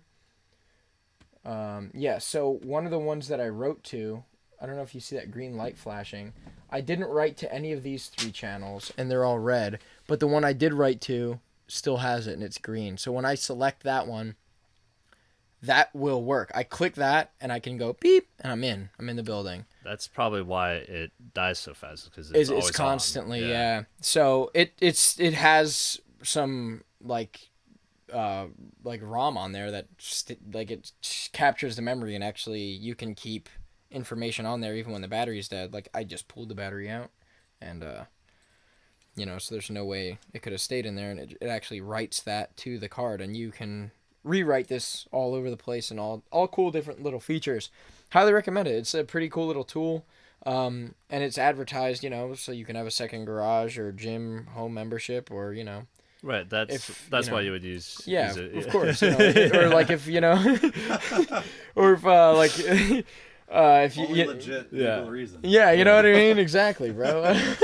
Just as advertised. Yeah, just as advertised. Only legit legal reasons. Like, I'll give you an example of like a legit legal reason you would use it. Like, let's say your friend is visiting from out of town, and he's staying in your like apartment, and your apartment has like a gym or a pool, and you're like, yo, I'm not gonna give you my key, but you can use this to get in the pool while I'm like, going over here. So yeah, legit legal reasons. Yeah. So that's a thing. And is that all you got? I thought you got other stuff too. Didn't you get some? I feel like I probably did. Yeah, Brian didn't bring all his toys. I told him too late. He lives pretty far, so I told him too late to bring his stuff, and he's a bum, and he didn't. No, I'm just busting your balls. Can you put that over there? Yeah. Cool. Thanks, man. I'll actually leave that one out. Boop. You're dead. Yeah, I'll just leave that disassembled for now, and I'll mess with it later and put a real replacement in. So that's pretty cool. While we're on the vendor topic, though, why don't you kind of... Where did I put my swag? There it is. Why don't you kind of go over this? We did not get to look at this together Hacker yet. Warehouse. Oh, no. Oh, All the jeez. stickers. Shake it. Yeah, so... yeah, there was... Here's another one. Here's, like... So, this is... These are my boys. Yeah, so I would actually say that these 2 vendors in the vendor area were selling like the coolest gadgets, right? No doubt. The coolest technical gadgets. and it was Hacker Warehouse and Hack 5, right? So Brad was able to get the Keysy from Hacker Warehouse. I was, and that's because, like I said, I did know that this thing existed before. Yeah. And Hack 5 has a shop where I was looking to get it to do, my own testing on my apartment's gym and all that stuff in this scenario. Yeah. But it was all sold out. So they were really well stocked everywhere I went in there. Yeah, and there was one tool that I found in here that it was there's one that I thought was really cool. I should have picked it up, but it was a keylogger, right? So, Yeah, that was really cool. Yeah, so it's kind of like expensive though. Yeah, Does it have the price there? Well, it was expensive. It was like $60 at least. Well, that was for Or the maybe it was Pro 40. one, I think. Yeah. So there was a lot of different versions of these. Let me take a look quick of the book. Yeah, we didn't even really get to look at these because it was like, oh, we're in the vendor area briefly between talks. Yeah. So the standard edition is $60, and then there's another one for $70. And then there's one for $110. So I think the differences was that one of them only captured keystrokes, and then another one would capture keystrokes and time logs for those keystrokes, and then the last one would be able to transmit through Wi-Fi like all the logs, instead of you having to pick up the thing itself and then plug it into your machine to download all that stuff. But that was one of the tools I thought was pretty interesting. Yeah, there's some really crazy stuff in here, man. This is a cool thing to just... They have like a USB powered switch, like an Ethernet switch, that you can use as a tap, like a LAN tap. That's actually pretty cool. That's a good thing to even look into getting for just like Wireshark stuff on your network, just to troubleshoot latency and different performance issues on the network. Man, there's some pretty cool stuff in here. Oh, and these crazy things, the cables. The bad USBs. So they had keyboard injection tools that were built into like chargers, and this is a legitimate thing to watch out for. So it's like I did get one of these like USBs. I don't have it here. I just put it in that other box, but it was the USB charger for this, and I'm never gonna charge that with that USB thing on my PC. I'm gonna charge it with like a wall charger or something, because I don't know what kind of shit things could be on it. Yeah. Like, I'm not trusting anything I got from there with like my production workstation or anything like that. So yeah, you have these keylogger extension cable. So there's actually a keylog built into an extension cable, so if you wanted to say, oh, it's just to make your mouse cable longer or something, crazy stuff. But these Ninja cables, basically, I can actually go into keyboard injection stuff with another tool that I have, link in the description, check it out. And that would be the tool from Hack 5 known as the there he is, the USB Rubber Ducky. Yeah. I was like looking for a yellow duck as he's blue. But yeah, so I actually have that here just for you guys. So I actually have a link in my bio for most of these tools. If you guys are interested, please check those links out. Support the show. So actually, there's a completely separate tool that I'm going to talk about. But yeah, so the USB Rubber Ducky I have here, and I've used this before. I would love to demo this, but maybe another time. Like and subscribe. Comment if you actually want me to show you one of the payloads that I've made. Nothing too malicious. But when people leave their computers unlocked around me, their desktop background changes. So that's something to be aware of. Do you have like a thin little John? What did I do with it? Didn't I just have a thing? I was using a shim. I don't know. I'm not going to crack it open right now. I'll get to it later maybe. But so the keyboard injection tool comes from Hack 5. It comes with this thing, right? This is like a SD card reader. It's like you put your SD card in here, and then you can read it like a flash drive. And then you can write your JavaScript, which is so basically what it is it takes, you go into Notepad or any like text editor, right? And you use this thing called Ducky script, and they have super easy tutorials on how to do it. It's really intuitive. Basically, you're just echoing what you want this to output and different delays that you want between commands, for it to wait or pause and different things like this. And you take that SD card out and you put it in this, and then when you plug it in, she runs. And then you can actually also use it to attack anything with micro SD or micro USB stuff like Androids and stuff. I've seen that. Hack5 has a cool demo on that. Definitely check that stuff out. Came with a bunch of other weird stuff in the box. Yeet. Check it out. Looks like a thumb drive, types like a keyboard. That's that. Yeah. So that's a pretty cool little doodad. I kind of want to crack it open. I'll just fucking use this thing, whatever. But yeah, so was there any merch and stuff that you were looking at that you want to get next time? I think I might pick up the keylogger. Just I definitely want to see how it works outputs. against modern like antivirus and different security measures and stuff like this, you know? As like a security, like an aspiring security expert myself, like I do a lot of security, like network security stuff at my job.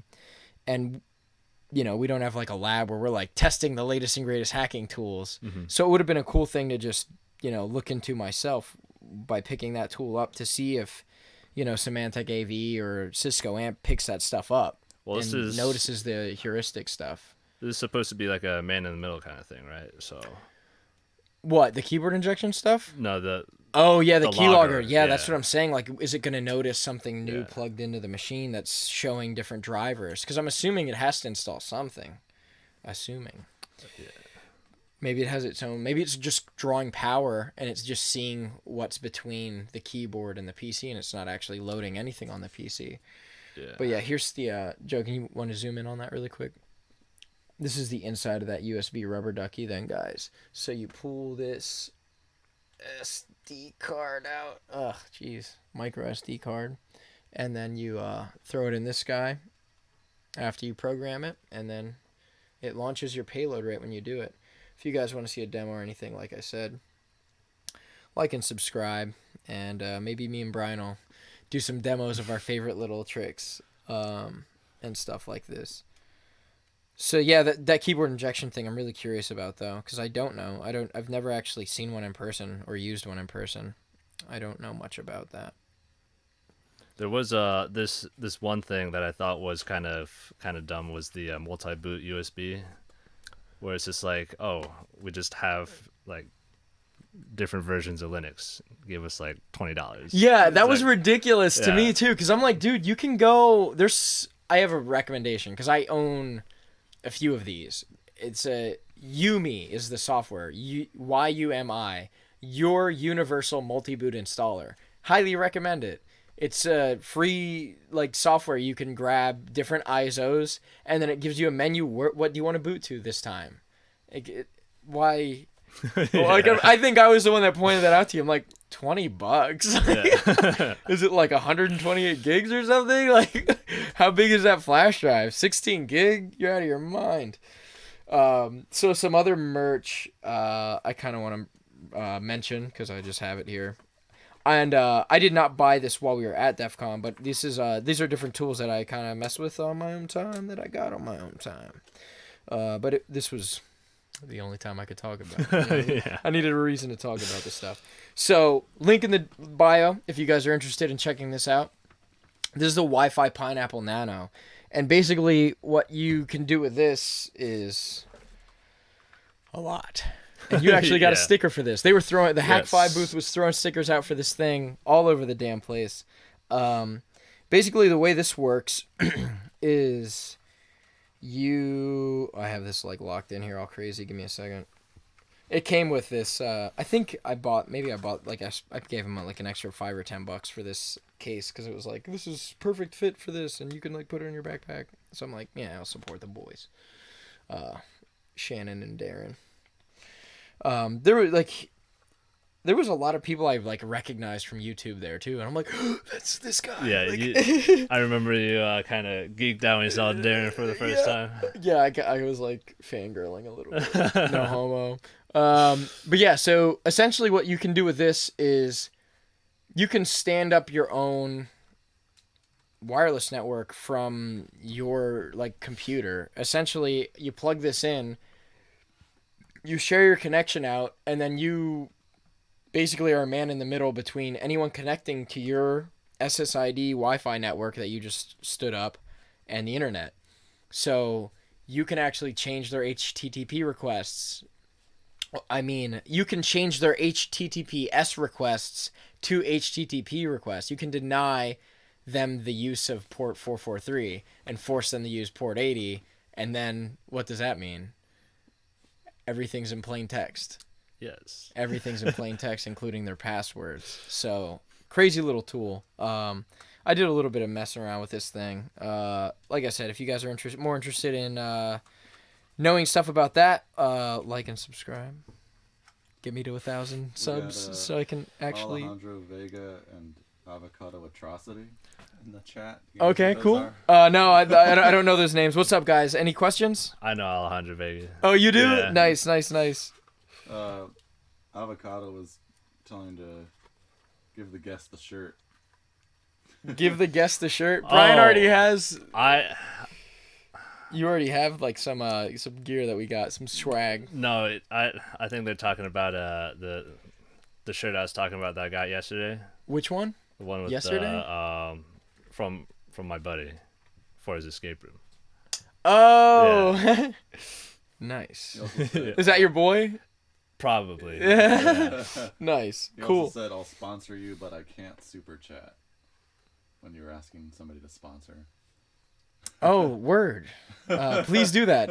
Either email me or inbox me on Instagram. Brad L. Bard, E.L. Bard. Definitely hit your boy up. I'm trying to grow the channel and everything. Cool stuff, though, no doubt. Let me see. So that was the pineapple. Link in the description if you guys are interested in checking those tools out.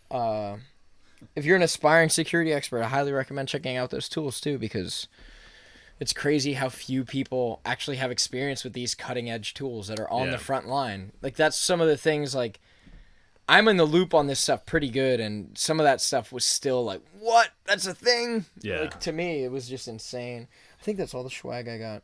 Oh, you know, while we're on the topic of pool party thing, while we're on the topic of Hack 5. Yes. There's no other time that I even like talking about this. So this is Hack 5's game, Get Loot. It's my jam.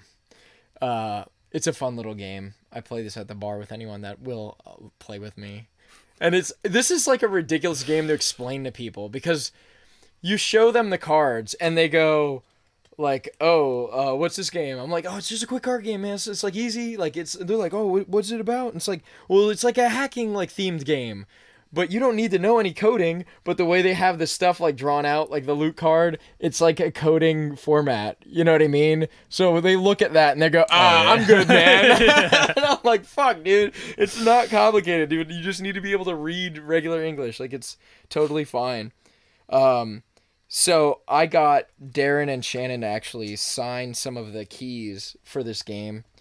There's Shannon. You give me a little heart. Yeah, and if you guys don't know, Darren and Shannon are kind of like the guys that run the Hack 5 channel. Yes, that's right. And Shannon Morse, actually, she runs the Threatwire, what do you call it, show or whatever. It's like they review this modern security and stuff that's going on in the threat landscape. And Darren told me to pull these cards out. That this was a mistake putting this card in, because it makes the game last too long. But Shannon's actually starting a podcast, so I'm actually gonna look into getting involved in that, or just being a subscriber of that. So definitely check that out. This game's fun. If you like random card games, you don't need to know anything about hacking to play it. It's pretty fun, especially if you have beers. And it's so fun. Like, I played this game countless times. I've won 0 times. Okay. Because, like, I'm always playing with people, and they're like, all right, let's jump Brad. And I'm like, all right, dude. Like, everyone just goes after me the whole time. And then the guy that's not paying attention usually wins. Or, like, the guy that's incompetent that no one pays attention to. Like, oh, I just won. It's like, yeah, fucking course you did, bro. Good for you. So, yeah, that's that. And, the pineapple, antennas or whatever, blah blah blah. I'm trying to like clear space for me to sit in more comfortably. Where are we at here on this thing? Let's take a look. That was page 1, so we're on page 2 now. We're moving through. We're cooking. We're cooking here. Nightlife. I dropped this, and now it's out of order. I don't know if it is or not. It would be if.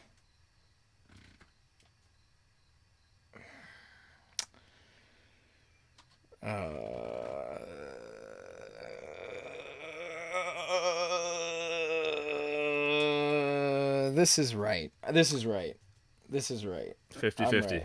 I'm right. No, if it's wrong, I'll correct it. What is it supposed to be? It's for the scavenger hunt. It's for the scavenger hunt. Okay. So they're not in order. They're in order. No, like, that's not 7, so. You have to do the scavenger hunt, Joe. Read the Google Doc in the description if you guys are interested in the giveaway. Get the beanie. If someone cracks the code by now, and you have to let us know in the chat that you did it, because I don't have my phone here. There's a scavenger hunt going on right now while we're doing this podcast, and it's gonna keep going. And me and Brian will recap it once people figure out all of the riddles. If you figure out one of them while we're doing this, you will get some swag. Yeah, and we made some stuff in which you have to download and possibly run, but none of it's malicious. All right, we swear. Yeah. Okay. So, just because there's macros doesn't mean it's gonna we're not snooping on anything. We promise. Yeah, this time. Not this time. The next one, it'll be offensive. Offensive scavenger hunt. We'll be playing ping pong with you guys. So yeah, where we at here? We'll get into the raves later. So I just want to touch on, this is another thing I bought in the vendor thing I just thought about. I bought like DefCon's actual stickers. This was way overpriced. I think this was you made up for it with the unofficial stickers, if you know what I mean. Exactly. But yeah, like the cool thing about DefCon is they're 100%, funded by their own in-house stuff. And the fact that I was able to even contribute to that, all the money we spent there, I feel like we got way more money's worth of experience, like learning of things, and just like the random swag that we got for free, just from all the vendors that were giving stuff out at different booths. I just kind of want to pull some of this stuff out just to make sure we're not like missing anything before we get down to that crazy stuff that's next on the list here. This is again from those Globy guys. Great stickers. I really like their octopus one. Yeah, man, that Kraken thing was like a recurring thing. I saw that in a lot of places. Definitely gonna throw a bunch of those up on the bus. Yeet. This was another talk that happened it wasn't really a talk, but this was a thing going on in the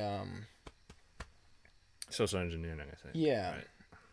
Yeah, so basically this is, I might even, if anyone out there is interested in this, I will totally share this with you. This was great advice. I read through it. I didn't actually implement it yet, but this is a guide for setting up a child-friendly device for Android. And I actually had a Mac one that I gave you, or like an iPhone one.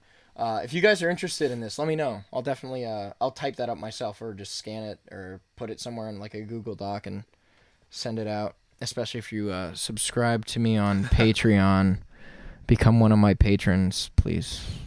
Please. Anyway, this was actually like day one. Yeah, this part came of the with package. This came with the actual DefCon kit, with the book, with the badge. I'll just put that. The notebook that they had was also cool. Yes, I think I have it with me. Yeah, it was super cool. I think it's in here. I hope it is.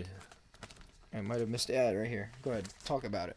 Yeah, I mean, it's just part of the welcoming package. It just looks pretty high quality, you know, and they had like graph paper on all of it. So Yeah, and that's one thing. Like, I'm glad I brought my own notebook because I kind of want to keep that pristine. Yeah. I'm never using it. Yeah, I didn't want to use it. It's a nice memento. Yeah. It's not taking up no space. That's a nice little thing. I'm like taking up way too much room with all this stuff now. Lamau. Look at all this free promotion I'm doing. Y'all better like and subscribe. Anyway, so let's see. Yeah, that's pretty cool. All right, I guess we can go into the next thing. You know what? Let's do it. Let's do it. The nightlife. Nightlife, pretty all right. Pretty all right. Yeah. The first night that we showed up, which was Thursday. I'm gonna just put some stickers around. I'm not gonna explain where these came from. I'm just gonna start putting them. So if you see it, like and subscribe. Go ahead. I'm sorry for interrupting. Yeah, the first night, Thursday night, wasn't too much going on, just because everybody was getting set up and whatnot. Yeah. We were able to finagle our way into a vendor party. Yes. Which was pretty cool. Thanks to you, actually, Yeah. because you knew a guy. Yeah. Which I don't know if he wants to be named or not, so we'll just leave Yeah. it be. True. Yeah. True. But Friday, Saturday night, DefCon threw some pretty good parties. They had like a rave, they had karaoke, they had an arcade, they had VetCon, which was pretty cool. So we can actually talk about VetCon right Yes. now. VetCon was probably they had a lot of like, when we say VetCon, basically what this was these were sub conventions that were part of DefCon, and there was 100 of them, bro. Yeah. Like, they were so many. Like, whatever your thing is, they had it there. So for VetCon, they had a medic kit that you could go do, and so we'll just talk about this. But why don't you talk about the t-shirt line? Oh yeah, so like they had a merch area for free T-shirts, And it was free. Yeah, everything was free. So and they were running out of like T-shirts of like medium and small and large, I think, and like all they had left was like XXXL or something. Yeah. But like they only had like one left, so like we got like the last T-shirt, and then they're like, hey. Well, they had a bunch of like double XL and like XL. Like, that was it. Yeah. But like and there was like 5 left of the XL, so it was like, fuck it. And then you got, what was the other thing that was down the line? It was a Velcro badge. It was, and I have that in here actually. I'll pull it out. But it was like, oh, can we get one of those too? And they're like, yeah. For that shirt. So you could only have one thing. Yeah. And then they just kept like, you just saw him like hand it back to the guy in the beginning. It's like, oh, what the hell, dude? What kind of operation are you guys running? This shit had me dying. Yeah. So inside the VetCon kit was Pepto-Bismol, as well as Advil for the booze that you would consume at the con. There was drinks provided at the private party, but not really anywhere else. Yeah. Some But crackers. if you just talked with people, they'd just hand you drinks. Like those guys we met at VetCon, like, hey, you guys want rum and coke? It's like, oh yeah, all right, yeah. They literally had like a drink backpack. They were just pouring drinks out of. I'm like, dude, Yeah. definitely hook me up. So there's like a hydration multiplier thing. It's like, I don't know. It's a pre-workout probably. I don't know. And this was the funniest thing. They had mouthwash in there. So in case you get hungover and you just wake up and, you know, you're surrounded by nobody but a bunch of chairs and trash. You could just, throw this in and act like everything's cool, calm, cool, and collected. What else did we do at VetCon, Brian? there was the archery thing. Yeah, that shit was super Yeah. dope. This shit was super dope. And then they had like the obstacle course moon bounce thing, which which you beat me at. Which... Oh yeah, dude, I trashed you, and we just ate a buffet before we did Yeah. that, dude. I did not feel good after that. Yeah, we ate surf and turf buffet, which was Expensive. expensive. To Yeah, say the least. probably not worth the money that we will not disclose how much we spent on, but it was something I had to try. So It was worth. Yeah. Hashtag worth. It was a good time, and honestly, the cool thing about that meal was it was the first time we got to actually sit down and like we had a really great conversation. No homo. and we saw flamingos. Yo, So- dude, Brian, I've never seen someone more hype about birds. Like, there was some flamingos outside just doing flamingo stuff, and Brian's like, "Whoa!" It was super touristy Yeah, they're all of you, just bro. fucking Like that was standing on one leg. No, like I've never seen you so like Asian tourist mode. Like it was so crazy. Listen, man. Oh my god. Yo, going back to that ATM hacking thing though. Yes. I just realized I had this. They gave you like one of these credit cards that has like the chip in it, and it was part of the capture the flag thing. Crazy stuff, man. Random stickers all day. But yeah, that was that. Then we found Waldo. So we actually did went find Waldo. to the rave. The Yeah. raves. That was the night before VetCon though. The raves, right? Yeah. So we actually went, and they had drinks there actually. Yes, they had like mini, just enclosed shots of I think it was Smirnoff and Fireball. And then in the rave, there was a hidden door to another rave, yeah. which was really cool. No doubt. I honestly, I had a blast at the raves. Yeah. But I was saying to you, I've been to better raves, and one thing we discussed was also, if the raves are going on, and considering how many people were in the closing ceremony, the raves weren't packed relative to the size of the convention goer percentage, I would say, you know? So something else was going on at night. Probably So- some more technical stuff for like Yeah. the older, like more technically Yeah. focused guys there. Or even, they might have been at, Vendor parties or something. or yeah. even like strip clubs or other things going on in Yeah. Vegas. And that's Yeah. something to keep in mind. But we were talking about, looking for more technically specific things. Like Yes. if there was like a late night solder party or something. Just like, I'm sure that's Start a fucking inhaling thing. these solder Yeah. fumes. Yeah. It's like, is that zinc?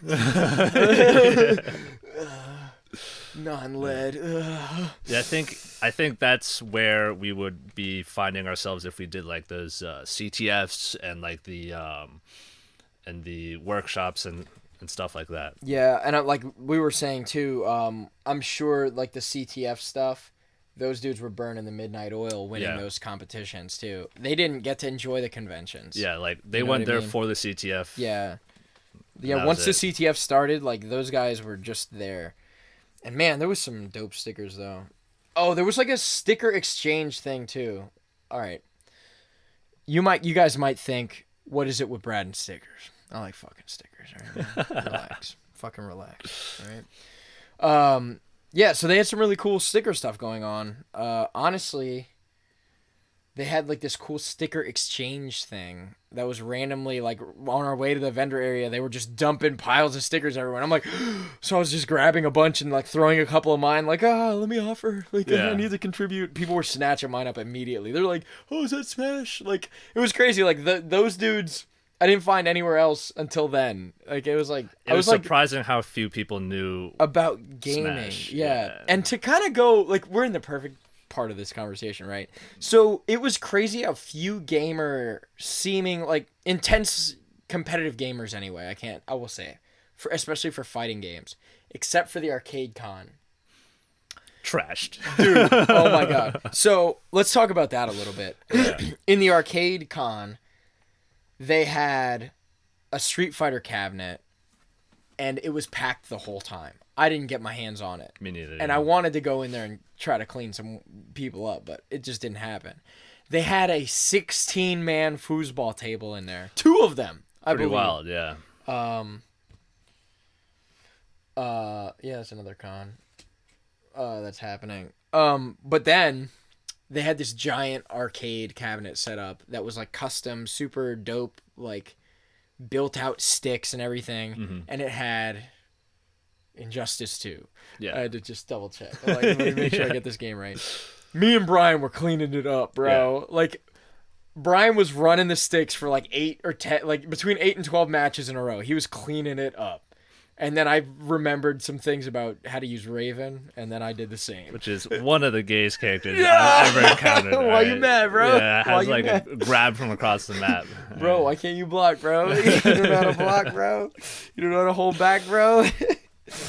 But yeah, dude, like we were cleaning it up. Like we were practically uncontested on Injustice 2. So anybody that wants to have smoke for me or Brian in Injustice 2. Unless like you actually play the game. Yeah. Because I'm not about that. Right? Yo, for real. Like I think, like I said, the fact that I just am an active fighting game practitioner, I knew good fundamentals, and I can pretty much propagate those in any fighting game if I know the controls. And like I was saying, like no one knows how to use specials, like the super ultra like combo thing. Like I'm like, I told you, and I'm like, oh dude, you do this.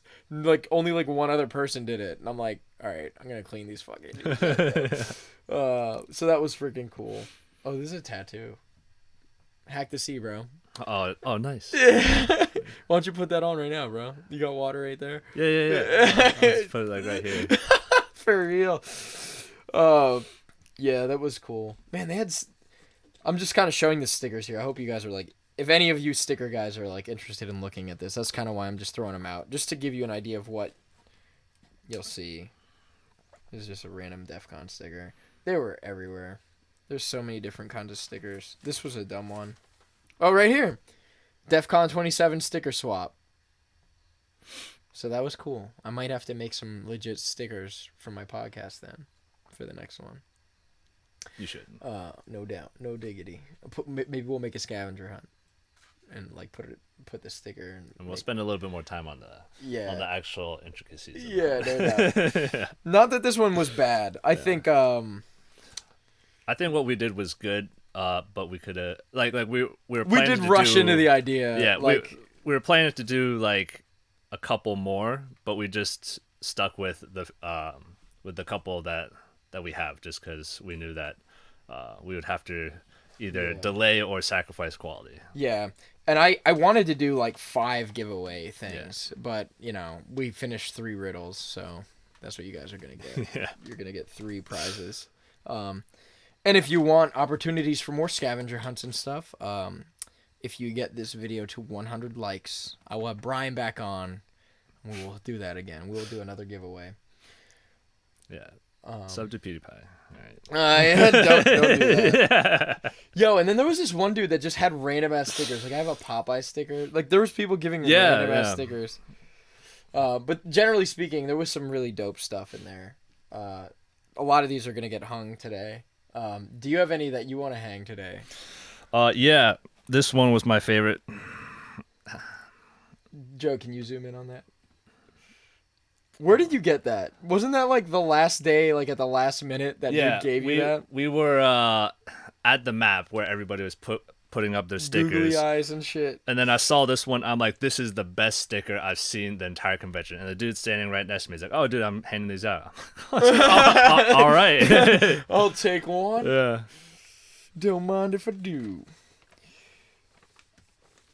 So Brian's gonna hang that bad boy up. Yeah, it's pretty thick one. So it's a chunky boy. Yeah, it's gonna take some real. Oh, dude, look at that! It's like transparent.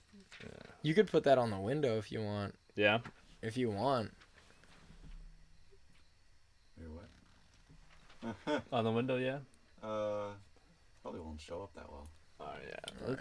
Let's just do it. Get after it, Brian. Oh yeah.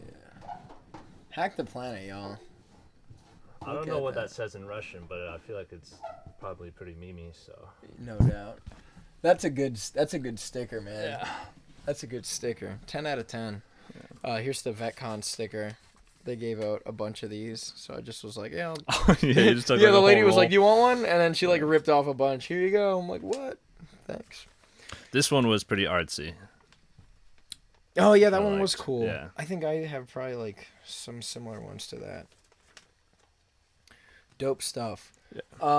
So yeah, let's and then VetCon, blah blah blah. Is that all the cons we did? Oh, and the karaoke thing. Yes. So my voice was trash, like I was saying, because our hotel room smelled like cigarettes. It was awful. But I saw that they were doing a karaoke thing, and I'm like, dude, Brad never turns down free karaoke. no way. If I got an opportunity to go perform on stage, I'm getting after it. So I ended up singing "Drops of Jupiter" by Train, and I did pretty good. How did I do? I thought it was pretty good, especially in comparison to everybody else there. But then again, you are like an actual musician, right? So True. Yeah. So this is something I just noticed right here.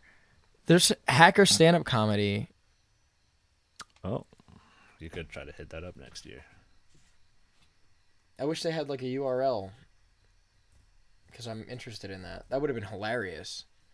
Like, Dan Telfer. Do you listen to stand-up comedy? Not that much. Yeah. So there's a stand-up comedian called Dan Telfer, or it's his name. He's hilarious and he's nerdy as fuck. And there's so few of those. Like there's so many, Doug, Stanhope drunk guys that just, do stand-up. There's so many of those, but there's so few of this demographic of like intelligent dudes. And it sucks because smart humor is oftentimes not as easily digestible. Yeah. But there was probably some really legitimately funny stuff in there. Definitely something to look at. I just noticed that now. I just was grabbing stickers. We probably could have hit that up, but I'm a Yeah, bum. you have way too many. What, stickers? Yo, dude, there's a few. Yeah. There's a few in here, bro. Yeah, I'm just looking at that bag. Yeah. My God. I Yo, think, get Monero, y'all. on Don't take my financial advice, though. on day one, like we kind of set our goal to be just to collect as much free swag as possible. Yo, for real. Because, Yeah. day one, we got breakfast at the Buca de Beppo, right? And it was like, right? Wasn't that Yeah. what it was? So it was like all you can eat breakfast for like $12 or something. Yeah. I'm like, that's a good deal, dude. Like, let's totally do that. Yeah. And then like in Vegas, say no to shit. Yeah. Okay. No one cares about you. They all want your money. So the dude's like, "Oh, what's up, guys? You good?" Like we sat down. We had our first plate by now, and he's like, "Oh, you guys want anything? Like, is there anything I can help you out? You want some juice? You want some this, that, and the other thing?" I'm like, "Oh yeah, orange juice sounds cool." I thought he was just gonna hook us up because I just thought like his temperament was. Everyone in Vegas is a master hustler. That's what I'm trying to say. Yeah. Dude, that orange juice was $5. It was like a shot glass. Yeah. This much orange juice, dude. This much orange juice, $5. I was so heated that like I was like, all right, Brian. Yeah, There's bananas over there. I'm taking some for the road and some apples and stuff. Like some spheres and oblongs. Yeah. And my backpack was empty, and we just stuffed in like 20 apples. We didn't and, have no 20. We had like 2 apples, 2 oranges. No, and, dude, we had like bananas. 4 apples at least in my bag, and he had like cargo shorts on, so he would stuff those too. All right. I don't know if it was that many, bro. It was a decent amount. It was like your backpack was tiny, but it was packed. Yeah. So yeah, and then we were just from that point on, we were referring to the fruits in his bag as spheres, just apples and oranges. Yo, I want a sphere right now. Can you hook me up? Like while we're waiting in line. Oh, that's a winner. Let's put that one closer to there. Like Andrew has like a rash guard like that or something. Oh my God. Yeah. Oh so, yeah, I like this one. Yeah, that one and this like crazy panda Yeah. one. Yeah, so they had like a thing for it.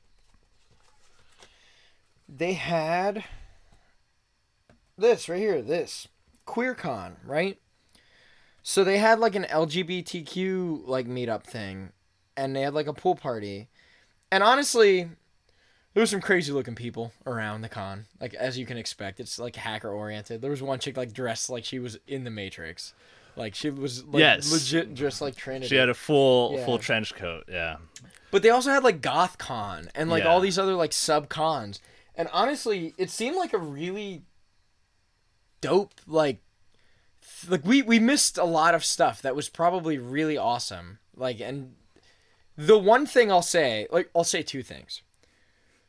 They're way more, for as introverted as you would expect all these people to be, they're way more cool and, open and friendly than you might expect, hackers to be, right? Yeah. And there were really attractive people, male and female there. That was, just unexpected. I was like, Brian, dude, there's a lot of hot chicks here right now in this social engineering village.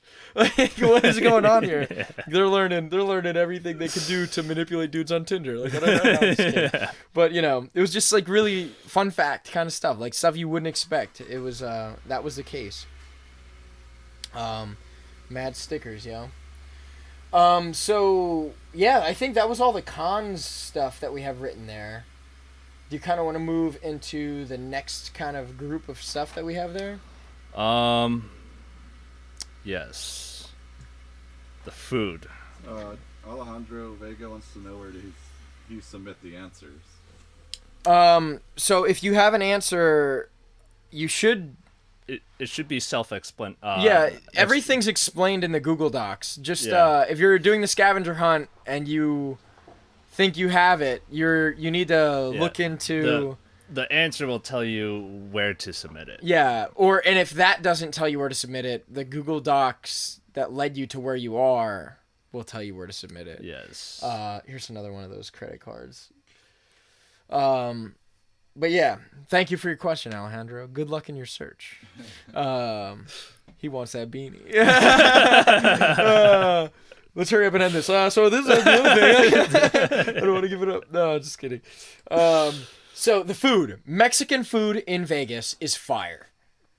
Pretty bomb. Dude, yeah. The best and I go out of my way to find Hispanic cuisine. It's my jam. And I really like Indian food too, ironic. Not that we ate any there, but dude, every Mexican place that wasn't on the strip that we went out of our way to let's just we're in this area. We ended up going to that the TV show thing with the pawn stars. Yeah. We went there with your buddy just to check out that pawn shop. Awful pawn shop. Don't go. Yeah. Very expensive. Yeah, everything in there's expensive and there's overpriced. Dinosaur bones, but the dinosaur bones. Go take a picture with the dinosaur bones. Yeah. Or the cardboard cutout of the guy that you can take a picture with. Go ahead and help yourself doing that. But as far as don't go there. It's a waste of time. And stuff like that. I don't know. And the surf and turf buffet. Yes. Good times every time. Yeah, I think we adopted the plan of one big meal a day, and we hit up Walmart on, I think it was Friday, and we just bought snacks to help us throughout the day. Yeah, a couple energy you got drinks. Pop-Tarts and I got granola bars. Yeah. Honestly, that was the move. Yeah. Definitely going to do that again. Maybe get a few more snacks. Yeah. And water. Get water. If we got a case of water, that would have been a good idea. That would have been a great move as well. Yeah, for sure. But that helps keep meal costs relatively reasonable, especially when we splurged on the surf and turf buffet. Yeah. Even though I got my money's worth. Yeah. For sure. I don't even know what that one is. Yeah, you had 400 crab legs. Yo, for sure. Oh my god, I ate so many crab legs. And you're not even a crab leg guy, and I was showing you my techniques. Yeah. I was like, oh, this is how you get after it, Brian. Let me tell you. These are gonna fall. Whatever. Security.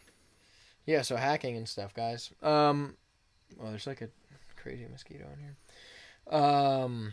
Where are we at here? Surf and turf was delicious. So move on. Any other food related stuff to mention? I'm trying to think. Well, we were walking around. I'm glad you mentioned the snacks from Walmart. Yeah, because that is an important factor. To mention. We were walking around to look for some food, and we found a Ferris wheel that some of my coworkers were telling me about, in which you would pay, I think it's $50 or something for